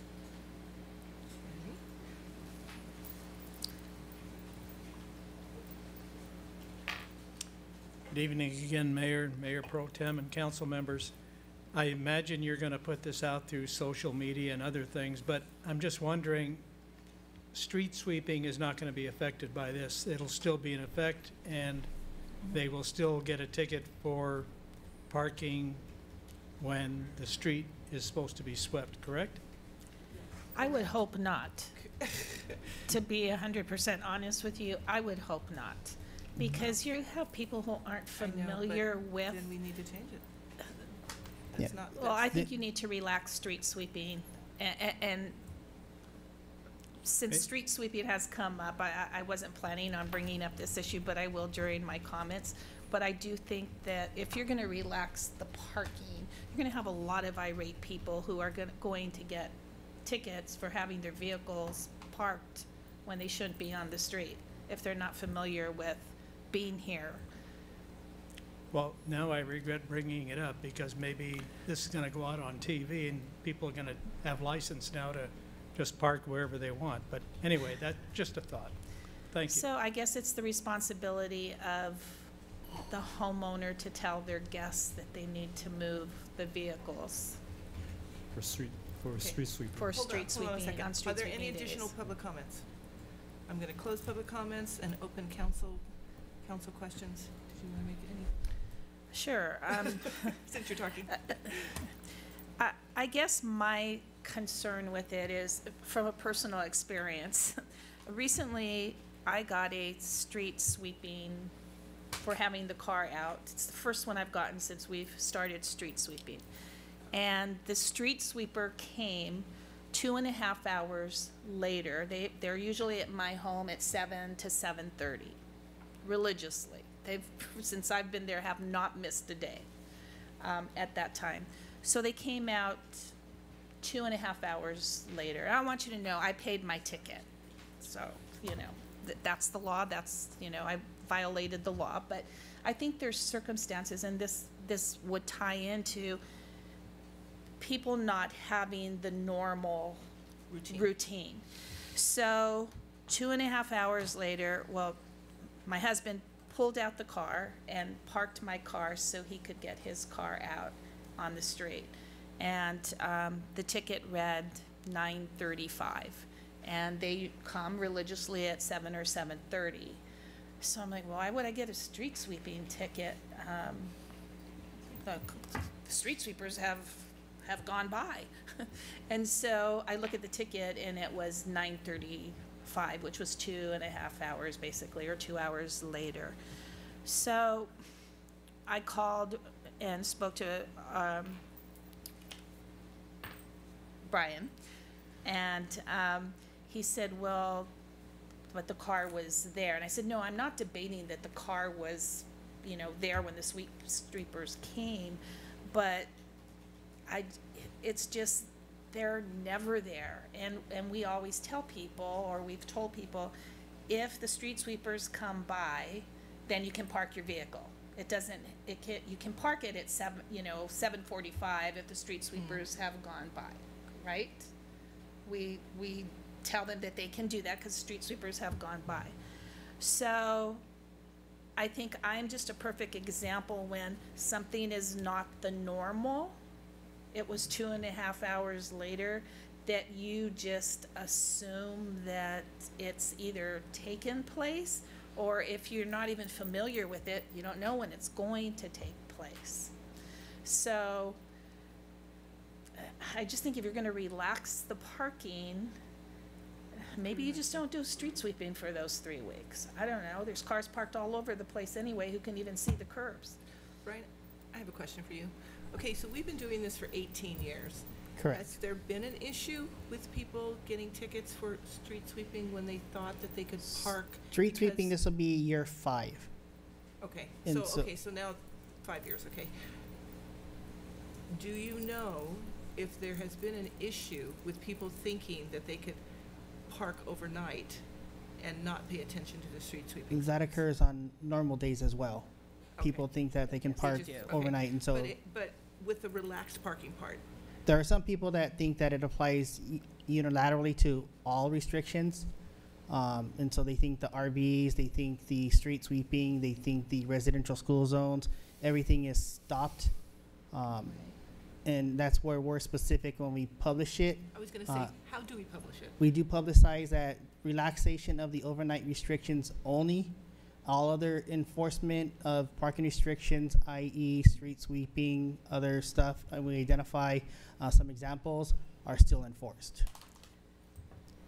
And I can guarantee you that the majority of people are not paying attention to that part. They're just looking at the parking is relaxed. When I called, it was because Athens was training somebody new on the route, or there was something going on with Athens. I mean, I just think I think we need to have no gray areas. So it's probably best to educate our public and say, don't park your cars on the street until after 11 o'clock when what the sign says, or else you're kind of at your own risk. But we tell them it's okay to park there if the street sweepers have gone by. And when you're in a routine of they're coming all the time, I think it's not the usual thing. And that's the tricky part. This is not the usual thing for people who are coming and parking on our streets. So I just think we need to educate people from the get-go and let them know this does not include street sweeping, and do whatever we can to let the public know. And whether that's, you know, the City Connect, the telephone thing, I don't think we've gotten one of those in a very long time. And I think we need to use that phone system more to let our public know what's going on. So that would be one useful way to connect with our residents. Use that phone system that we have in place, put it on the city Facebook, put it every place, and make sure that that is in bold highlights, because I don't think it's fair to give a ticket to someone who's coming and isn't familiar with the city regulations or the street signage. It's just my thoughts. I think we need to be fair to our residents.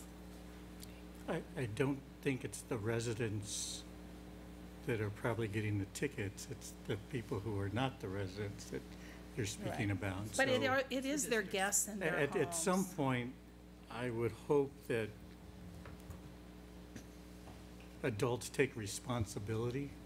It's who's looking at street signs in the holidays when people are parked all over Well, town? I don't know, but I don't even know why we're even arguing this because it's not on the agenda.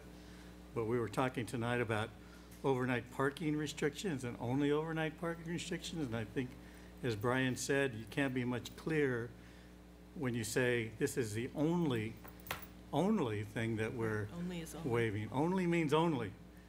And I don't know how much clearer you can get than that.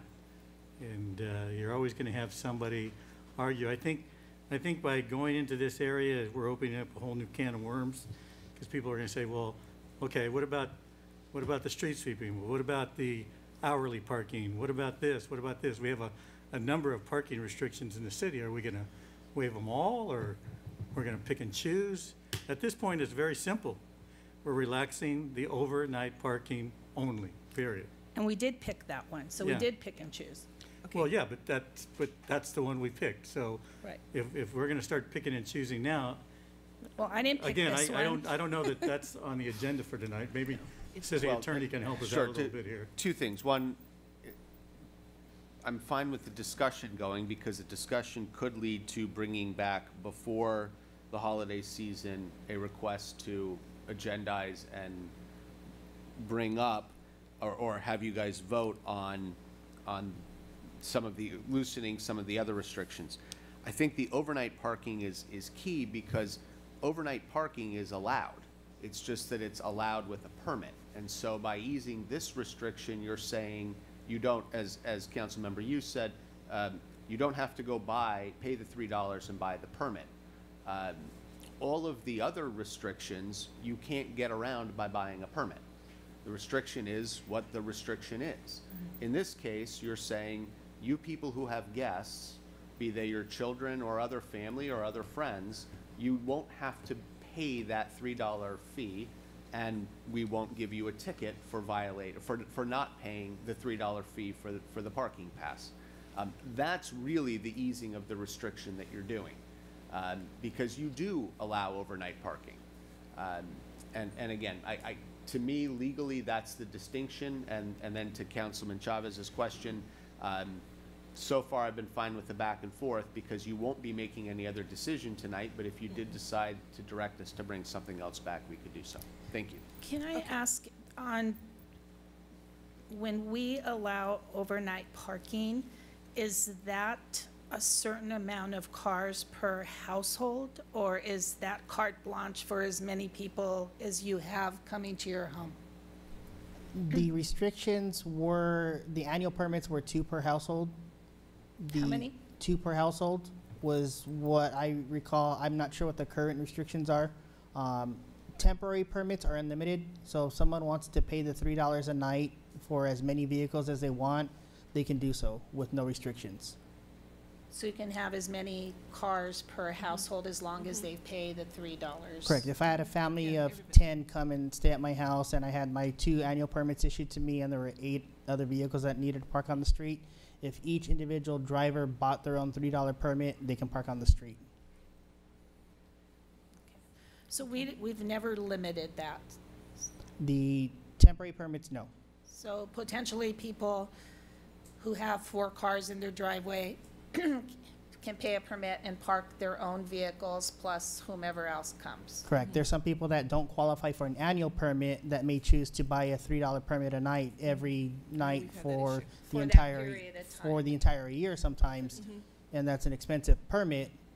But that's their decision to do that because they feel they have no other arrangements. Do we have any other council comments? I'll go ahead and entertain a motion. What was the motion to relax? The motion would be to, Okay, I'll make a motion, Mayor Fish, to approve the relaxing of enforcement of overnight parking restrictions from 12 midnight on Sunday, December 15th, 2019 to 11:59 p.m. on Monday, January 6th, 2020.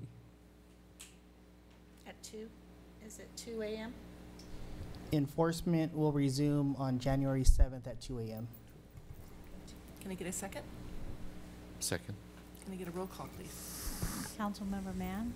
Yes. Councilmember Sternquist? Yes. Councilmember Yu? Yes. Mayor Pro Tem Chavez? Yes. Mayor Fish? Yes. Okay, we're going to move on to item B, settlement of El Monte GSC Holding Group litigation.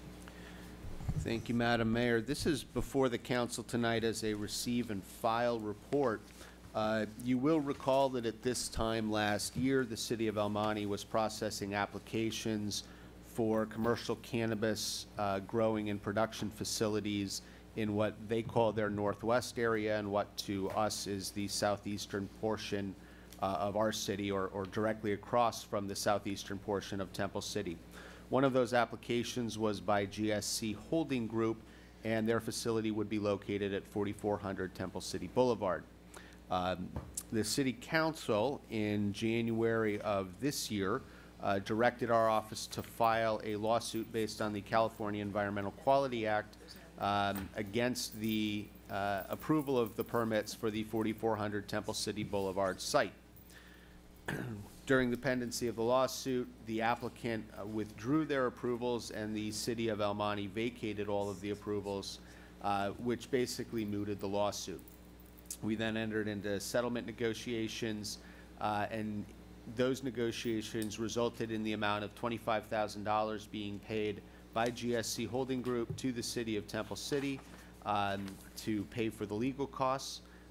Per the agreement in front of you tonight, $10,000 of that amount will go to your park and recreation budget for youth programs. Finally, as part of the settlement agreement, the city of El Monte will be giving advance notice to the city of Temple City and also the city of Rosemead of any applications for new permits under their existing ordinance or of any proposed changes to their ordinance. This ends this legal matter. I'm here for any questions, but I will say that a good deal of the information that we received and that was shared came under the, or came in the context of confidential settlement negotiations during a statutorily required negotiation period under the California Environmental Quality Act. So I may not be able to give a lot of detail, but I'll give you what I can and certainly welcome any comments that you have. Thank you. Do we have any council comments? Okay. Open public comments? Closed public comments? And now we just need a motion to receive and file? Motion Okay. to receive and file. Second. Do we need a roll call? No. Okay. Thank you very much. Going to move on to item 11, update from city manager. Mayor Fish, member of the council, I have one item for tonight. As you know, we've been discussing a potential road parcel tax. Staff has been also investigating a different methodology and different method in which to do that that seems viable.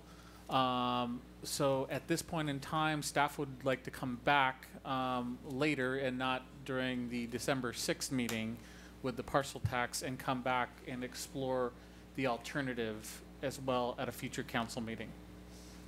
So Anything else?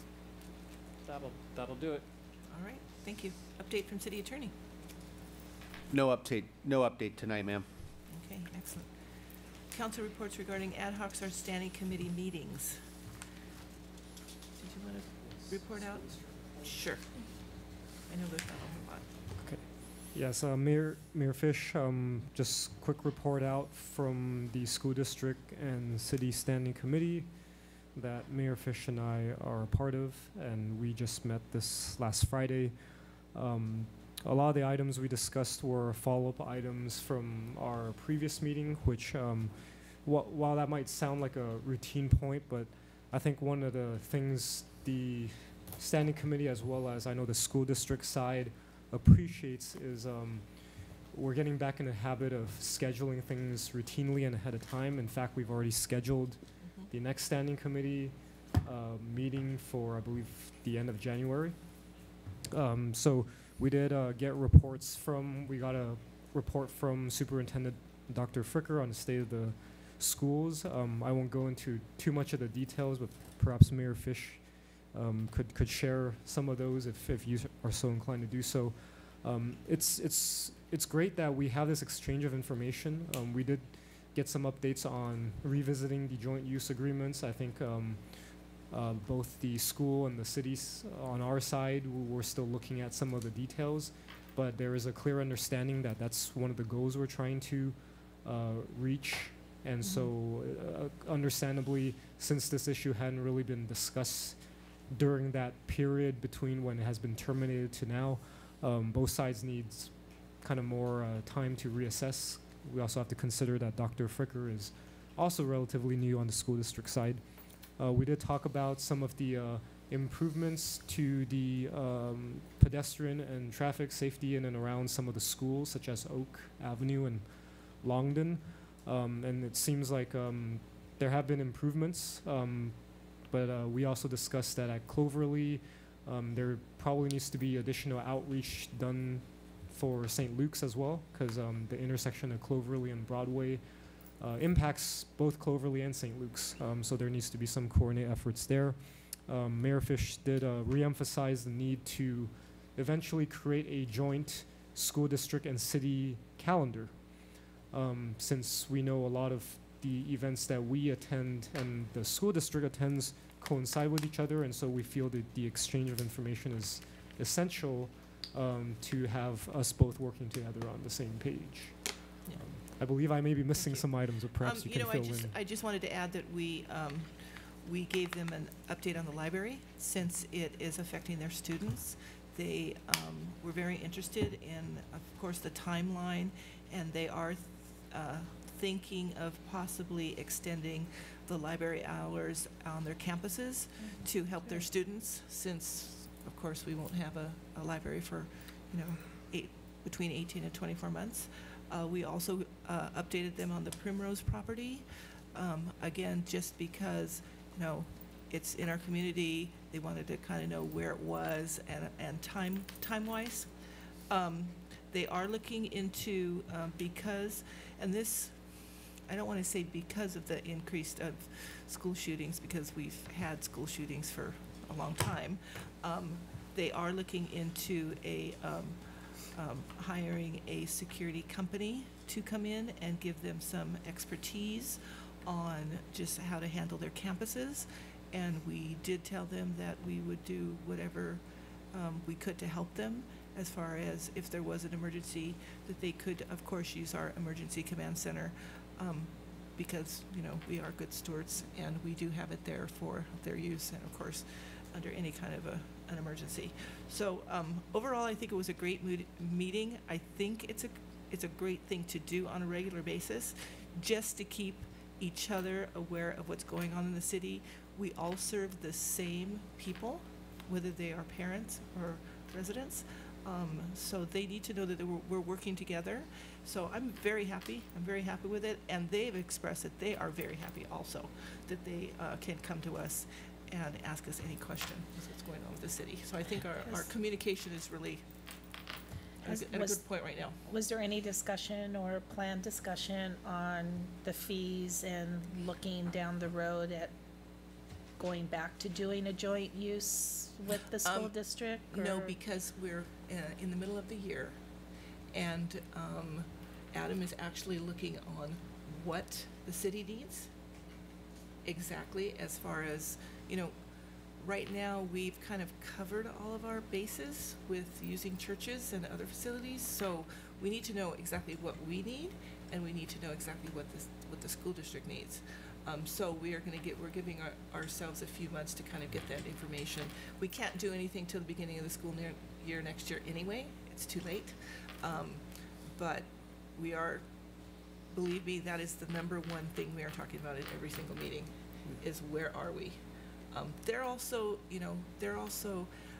asking their parents what they want. Their parents do and have voiced that they miss a lot of the programs that the city were doing at their facilities. And so, we really want to work together. I'm very happy with just the overall feel of the meetings. And like I said, we do schedule our meetings religiously now. I mean, when we have a meeting, we always set a date to make sure that we have another meeting, because we don't want to drop the ball in anything, on any of the discussions. Could I maybe just add one point related to Councilmember Sternquist's question? There was discussion on kind of getting back on track some of the city programs that we have at schools. But since there's been a lot of disruption, whether it's construction activities, there's also changing of the administration on the school district side. We've had some changes of staff on our side. So there's a lot of things in flux. So I think both sides, we agreed that we needed some time now with some stability on both sides to kind of reassess the programming aspect and the facility needs aspect. And I think there was mention of maybe looking at potentially the next fiscal year as being a good point to kind of bring back a lot of these things. That'll give everyone kind of enough time to make that assessment. Yeah. And just one more thing. They did ask us, since they knew that Mayor Fish and I were in Taiwan recently, they did ask us about our experience. We did mention something that actually the school district might be interested in, which is we talked about a student exchange program, but the County of Hualien actually has a pretty intensive international study abroad program specifically for high school students. And board member Georgino expressed some interest in that. She mentioned that the school districts in Duarte had some experience with that, with declining student enrollment and et cetera. I don't think that's a big issue for Temple City Unified, but nevertheless, she asked about it. So I think it was kind of a good opportunity for us to maybe help the school district out with putting them in contact with the right people. Yeah, good. So that was good. Okay. Were there any other ad hoc or standing committee? Okay. Brian, I have a question.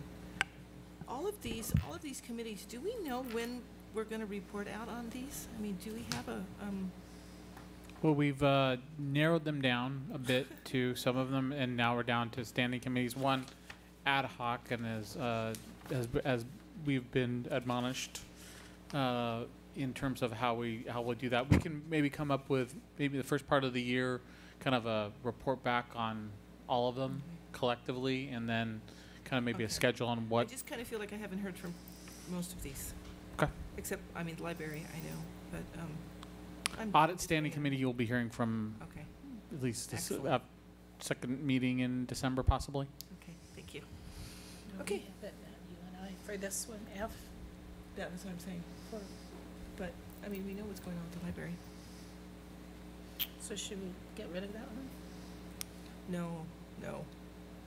That's. I don't Having think so. that in here. We may want to, maybe not for tonight, but visit how that, rather than being an ad hoc, either, Yeah, should eliminating be it or as at least a standing committee during the time of the construction. So, the ad Okay. hoc component name Is, should be taken off Yeah, at some point. eliminated.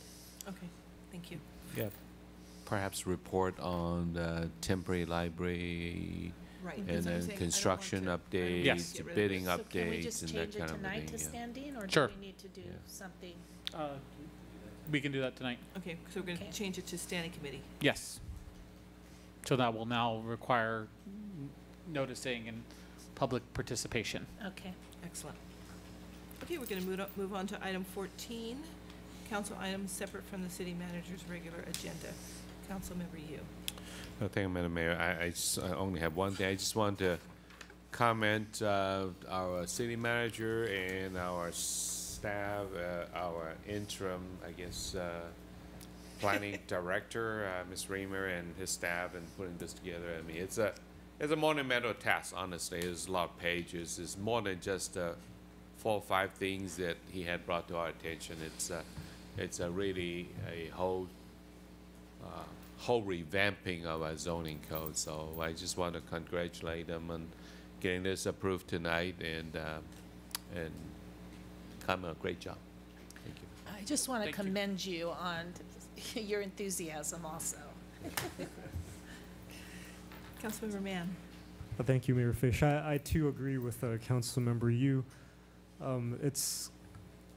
I guess we've gone through several meetings with this, and there's been a lot of feedback, a lot of back and forth. And what I really appreciated was the patience, as well as the effort to kind of change the way you present planning concepts in a way that helps the 5 of us understand it better.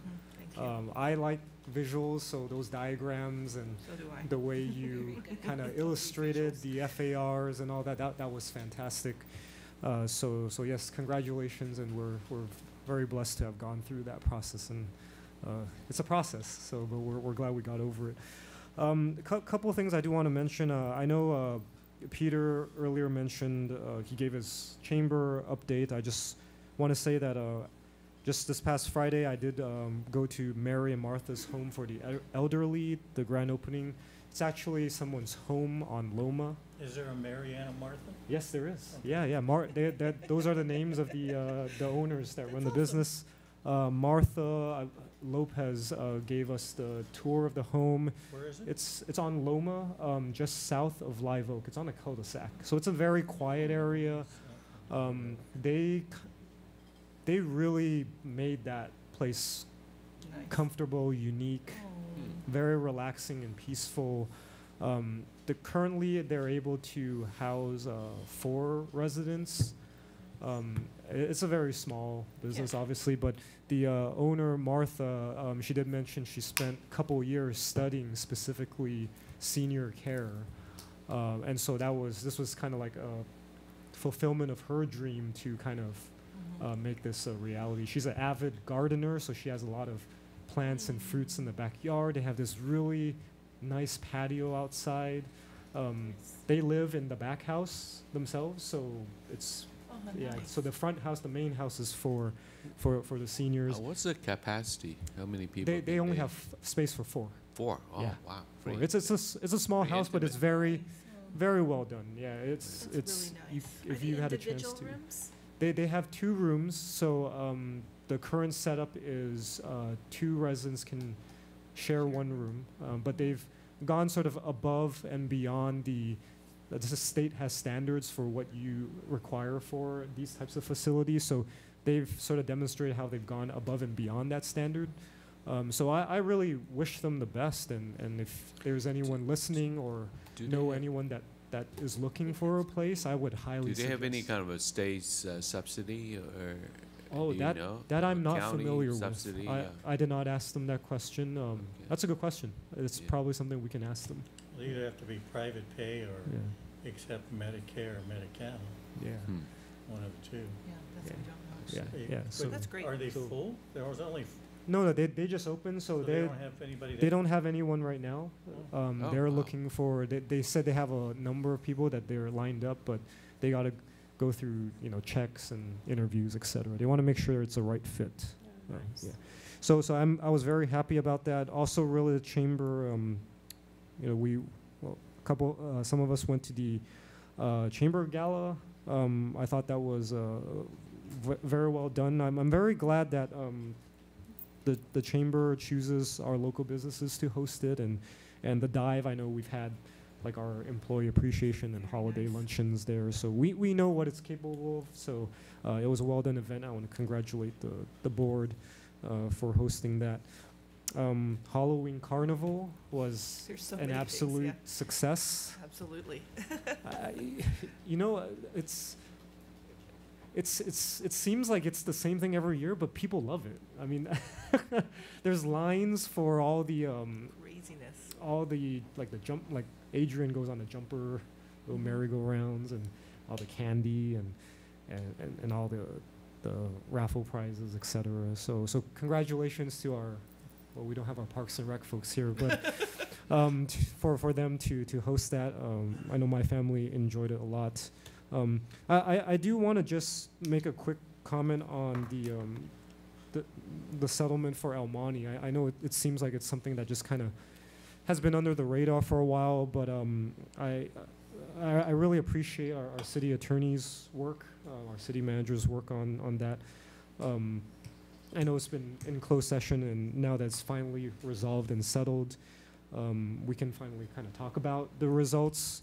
I think by no means is the battle from a larger standpoint is over, but I think we've shown from the city standpoint what we're able to do and willing to do within the legal bounds and within the framework that we're able to operate in. Ultimately, El Monte is their own jurisdiction, and however they wish to pursue this issue in the future, there's going to be limitations to what we can and cannot do. So I know a lot of residents in the past have come to us specifically asking for assistance on this. I think this demonstrates that we're willing to listen, we're willing to try, we're willing to go to the limits that we're allowed legally, but they also have to understand there's just certain boundaries we cannot cross. So I really do also appreciate council's support throughout this matter and the many discussions in closed session that, you know, we couldn't discuss at that time, but now that we can. And of course, I don't think we really had the end goal in mind of having 10 grand to go into our Parks and Rec programming, but you know, that's just icing on top of the cake for us. And being able to recoup the fees for our attorney fees is always something to kind of just say kudos to. One last thing, I know we went to Taiwan, so I figured we owe council Yes. a quick report. Mayor Fish and I spent about a week or so in Taiwan earlier this month. That's why we missed the meeting that was supposed to be scheduled for first week of November. It was, well, I'll speak for myself, but I believe I'm also speaking for Mayor Fish. I think it exceeded our expectations as to who we were able to meet and talk to and discuss. Specifically, we did meet directly with the current magistrate of Hualien County, who is our sister city by MOU that we signed last year. She is very down-to-earth, kind, and generous person. That was my first impression of her. Absolutely. She was very open to all the ideas that we brought forth and very excited about it. In fact, one thing that we learned was Hualien is very proud of their sports and athletic programs for their youth, as well as their young adults. They did mention that a large majority of Taiwan's Olympic athletes actually come from Hualien County. And they have a lot of dedicated programs to sports and youth there. We also had a chance to, since we went there to discuss specifically the Sister City Exchange program, and we had the pleasure of having Steve Terry with us, who's one of the members of our Australian Sister Cities Association. We were able to share the framework and the ideas for what made our Australia Sister City program successful for the last 19 years. They shared with us that, I kind of alluded to that earlier, they currently have an international study abroad program for their high school students. And in short, how it works is they spend 1 year preparing their students to be in America for a year. Then they're actually here at a host family for a year at a high school. And so they get credit. and they get credit for being in high school for that year back in Taiwan, so it's not like they're missing a year of school. 2 students met with us and directly shared with us their experiences here. One stayed in Erie, Pennsylvania for a year. I can't remember where the other student stayed, but both had fantastic stories, life-changing experiences, and videos and pictures with their host families. And for them, I think, for context, Hualien County is a very rural part of Taiwan, so there's a certain culture shock living here for a year, but at the same time, I think they found it it was like a life-changing experience, which is similar to what we hear from our Australia sister city students that go abroad. So it was great to hear that. We expressed very clearly that as a city, we're probably not prepared for that type of an intensive program, which is why I believe the school district might be better suited in pursuing and discussing those details, as board member Donna Giorgino mentioned. But we did present the framework for our 4-week exchange student program. Steve Terry did a fantastic job in laying out all the details, all the planning, everything that goes on, how the burden on our end is really carried by volunteers, by host families, and how that sort of reciprocity is sort of exchanged. They're going to take it under serious court consideration.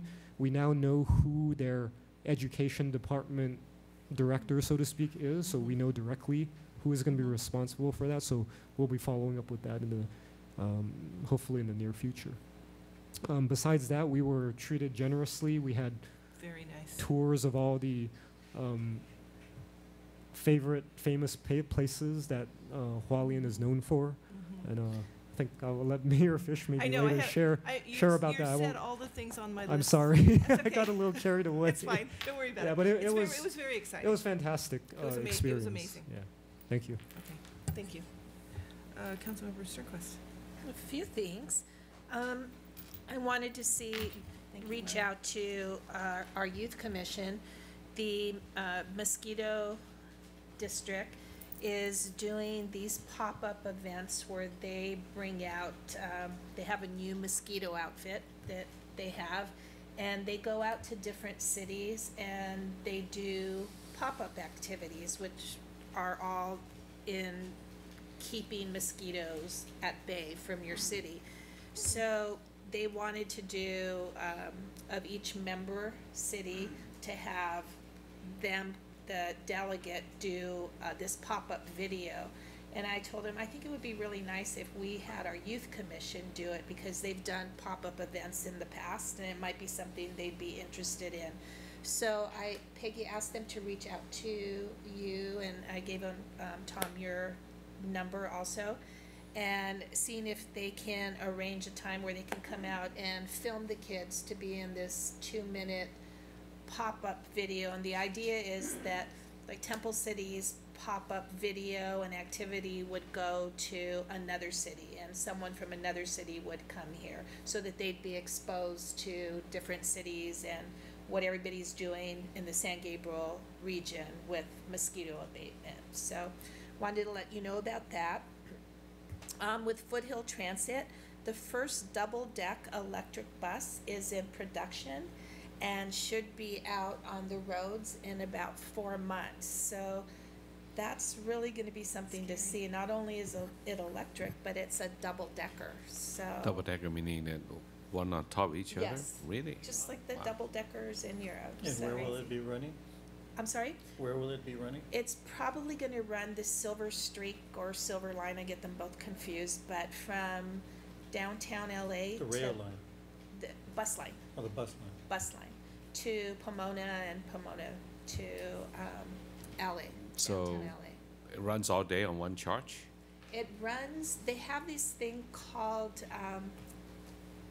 opportunity charges, which is kind of a unique name, but somewhere on the route there, like from Pomona, you can come west, and at Covina, the new Covina station, there's actually an apparatus that's up above the arm, and the bus goes right underneath it, and it gets a 5-minute supercharge, which will give it potentially another 85 to 100 miles. So right now, a bus can go, potentially the electric bus goes about 185 miles per supercharge. And then an opportunity charge will give it another 80 miles. It takes between 5 and 7 minutes to get an opportunity When charge. they do that opportunity charge, will people be sitting in the bus? Yes, Oh, wow. yes, because everything is I done don't think the from, electricity runs to the seats. Well, I don't know. I don't know if there's any electrostatic so it comes, it's really amazing effect to on see. people.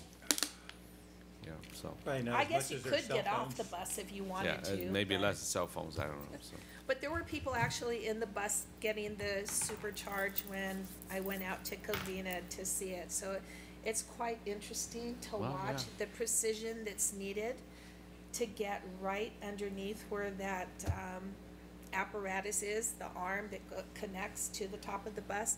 It's really quite interesting. Oh, connect to the top It of the bus? connects to Oh, the okay, top of that's the different. bus. It's So not, so the, whatever, I guess it's the battery or is up on top. it's like a plug-in Yes. for So just it's 5 minutes. Wow. 5 minutes, and it's called an They have those opportunity charge. superchargers.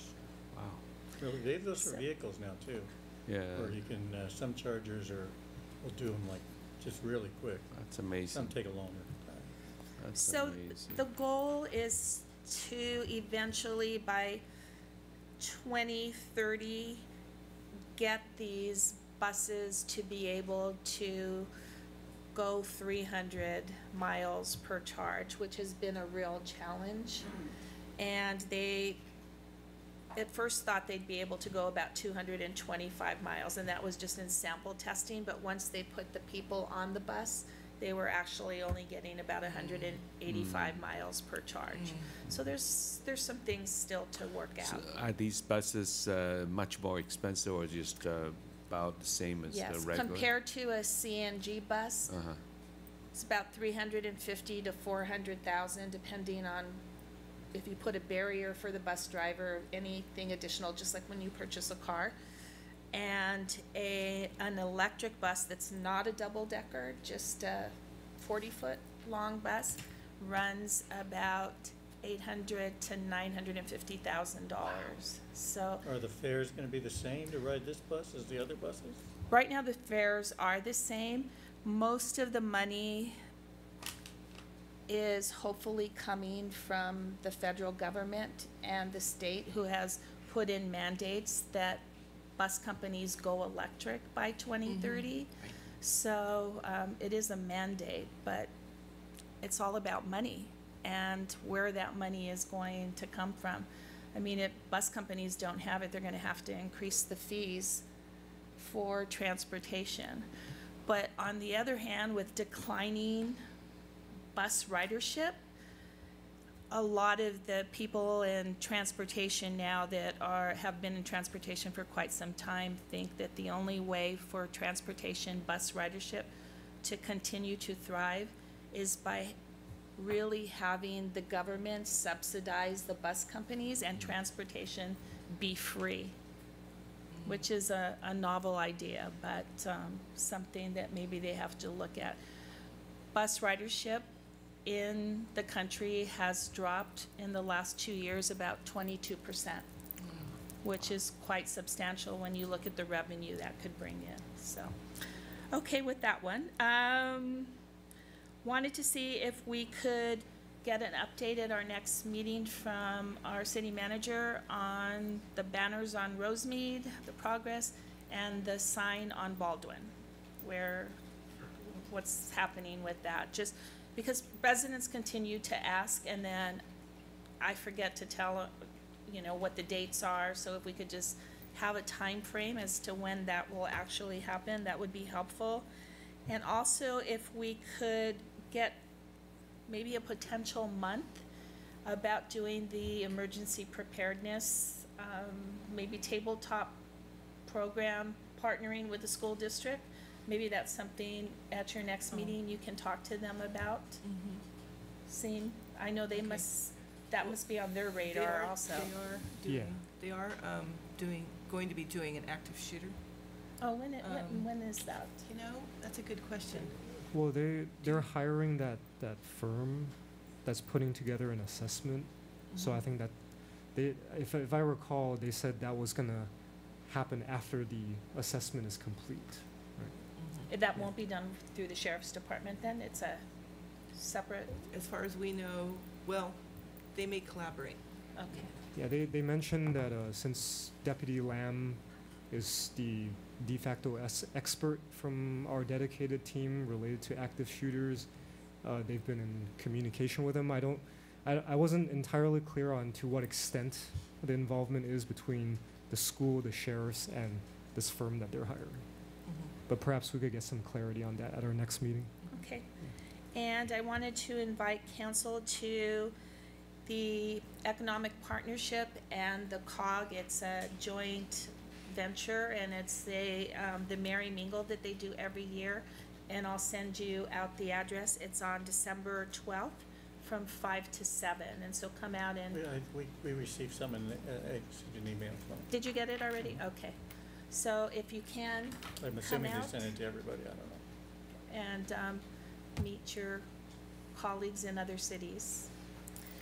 And I wanted to thank Councilmember Mann and our mayor for going to Taiwan. I mean, total, that's about 28 hours on a plane. That's a long time on a plane to get there. And I know you were very busy, and as beautiful as it was, your goal was there to see if it was a program that you could bring to Temple City. And so I want to thank you for your time. I know it's a lot of time that you gave to go out there and do that. So thank you for that. And that's it. Mayor Pro Tem Chavez? Is there anything left? There's nothing, I'm like just crossing stuff off my, Well, I did, everything everybody else said, Mr. Reimer, staff, the El Monte settlement, although it would have been nice to have some of that crowd here tonight to celebrate the victory. I was wondering if they were going to be, but, maybe we should have invited them or something, I don't know. Oh, well. well, they know, and they have thanked, I mean, I know I've gotten. All the thanked on openings, street. we've gone to a lot of openings lately, and they've been all pretty good. One thing that none of my colleagues mentioned was the Veterans Day celebration. I was going to, it's on my list. Okay, well, I beat you to it. I know so. you did. Darn it, there's one more thing off my list. It was very, very well done. As always, I think Parks and Rec did a good job, a great job as they always do, and all those who assisted and helped. A lot of staff members there on a day off. So a beautiful day and great weather, and congratulations to all those who had a hand in putting that together. I know it's well appreciated by those in the city. So We had a lot of veterans this yeah, we time. did. We had a lot of veterans. We did. Yes, So we it did. was a good event. Just want to remind City Manager, I think maybe we should say something about the Eden Wash Bike Project Thursday night. I think it's Thursday night at the Sheriff's Station. I don't know that we have much to do with that, although we've had somebody from their department here to talk about it, so we might as well remind those who are watching this meeting that there is going to be a meeting on Thursday at the Sheriff's Station. Meeting on Thursday at 6:30 at the Sheriff's Station. LA County Public Works Department will be conducting a community meeting. We'll be there to observe, and LA County Sheriff's Department will be there as well to answer any public safety related questions. Notices. And open to the public, obviously. Open to the public. Notices went out to 500 to property owners within 500 feet of the actual project. So got a good notice radius as I've well. received a couple of inquiries from those who I believe live close to that project and basically referred them to this meeting. So hopefully they'll go and have their questions answered at this meeting. So. Is that on our city website as well? Do you know? I don't know if it is or I not. don't think it is. I'll double check. That's it. Thank you. Okay, great. I too wanted to, of course, thank staff for their wonderful presentation today. I know it takes a lot of work. It's tedious, but we appreciate it. And also, I am a very visual person, so I love the charts and to be able to look at that and compare. And I mean, that really, really helps me, especially when we get a book of, 2,500 pages or whatever is in this. It just helps us to understand. So thank you. We don't have any Parks and Rec people here, but I thought Veterans Day was incredible. I think it was one of the most successful Veterans Day that we've had. I did like that we had the ceremony on the pavilion. I think it just made it a little bit more classy. Food was great, decorations were great, flyover was great, speaker was wonderful. I was very, very pleased. I got lots and lots of compliments. The weather was incredible. I don't know how we did it. But I think that's definitely an event that is growing. I did notice we also did have quite a few veterans, which is great. I think that's great. That's what it's for. That's for them. So again, thank you, staff, for that. Did want to add just a couple of things for our trip to Taiwan. We did have the pleasure of meeting with a lot of the magistrates' department heads, and it was very nice. The first time we met with the magistrate, we went into her office. She was, it's like meeting an old friend. I mean, I walked in, never met this woman before. She gave me a big hug. She held my hand the whole time we were talking, and it was so wonderful. She does speak English. She struggles a little bit. We did have an interpreter, which was great, but it didn't seem to stop her from just telling me all these different things, and where are you going to go, and what are we doing, and all these dinners we have planned. And she was just generally excited. And that was it was a good atmosphere. The department heads were so generous. Everybody was just coming up to us and just asking us all these questions and asking us if we were okay and if everything was okay and if we needed anything. I mean, it was amazing. It was just amazing. We did have a couple of days later, we had a separate meeting with the department heads, and that's when we met with their education department, which is actually part of their government. It's under one roof. So we met with them. Again, probably 10 people, you would say, because we also had the students in there. Everybody was just giving ideas, giving information. It was, things do lose in translation. They do too lose when you are emailing back and forth, and then you're trying to translate the emails. So to meet in person, I mean, really, it is. I mean, we're trying, but when you're there, it's just so wonderful because you have they had a wonderful interpreter. I mean, she was amazing, just amazing. Plus we had, of course, William and a couple of other of our people that we traveled with that also spoke. So everybody was translating. But it was to do it in person and that personal touch and to see just really how genuinely interested they were, it was a wonderful thing. And they love Temple City and they love coming to Temple City. So we did, first of all, they invited us to go back in July because they have a fall festival. Was that the name of it? I think it's a harvest festival. Harvest That's festival. what they call it. Yeah. Their big harvest festival is in July, so of course they just want us all to come to their big party. And we invited them to come to our Kamuya Festival. We thought it would be a good time for them to come and see how we celebrate the children in our community.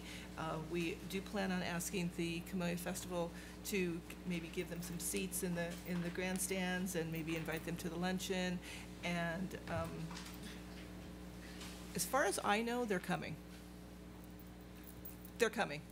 And it's probably 20 people they're bringing because they're so excited. They're just so excited. So, like I said, I really think that the trip was worth it. I think we do have to remember that, many years ago when we set up the Australia Sister City Exchange Program, it took years to get that program into existence. And the main reason it took years was because of the safety of the children. There are so many details, and we are so blessed to have a great organization like Sister Cities here. Steve knows all the details, and he told everybody what we needed to do in advance, what they needed to do, what we needed to do. But again, it takes time. So please don't think we're going to drop the ball, but it may be a couple of years because they have to set up a committee, we have to set up a committee, expenses, logistics, different things. But again, I really think it's going to be worth it because this community really wanted it. I mean, they want it. And what better thing than for us to partner with another country that wants us there. They want our children there. So anyway, wanted to say that.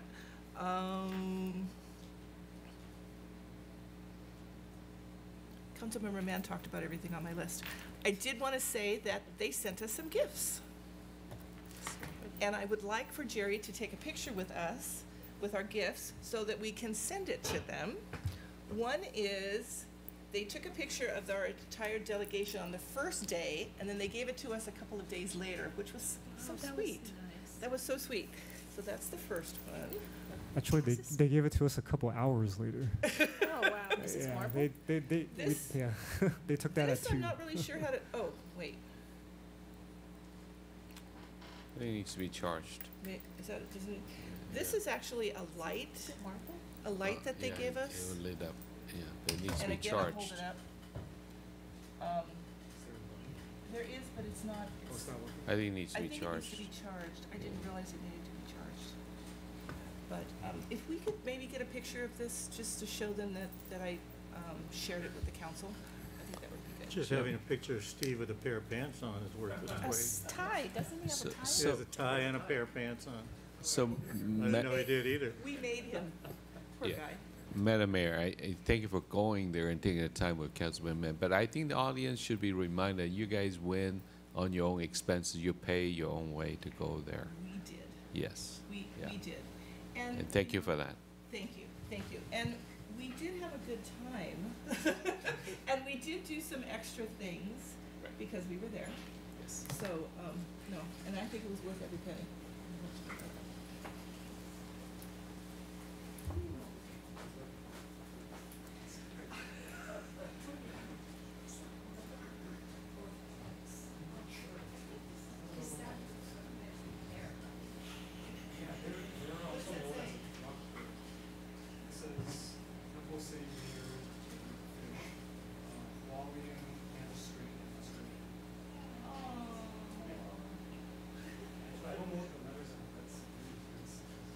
Oh, that's like, it's like a memory,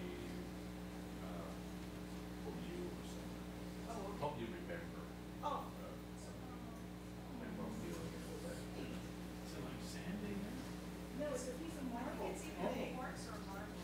Okay. Okay. How do you want this? Hold it so your fingers aren't covering the line. There you go. Perfect.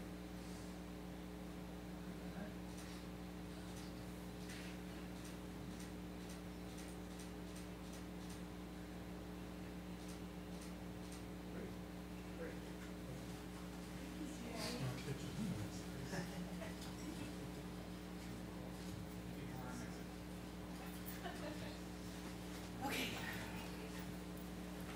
So it's down, that's gonna go into the office.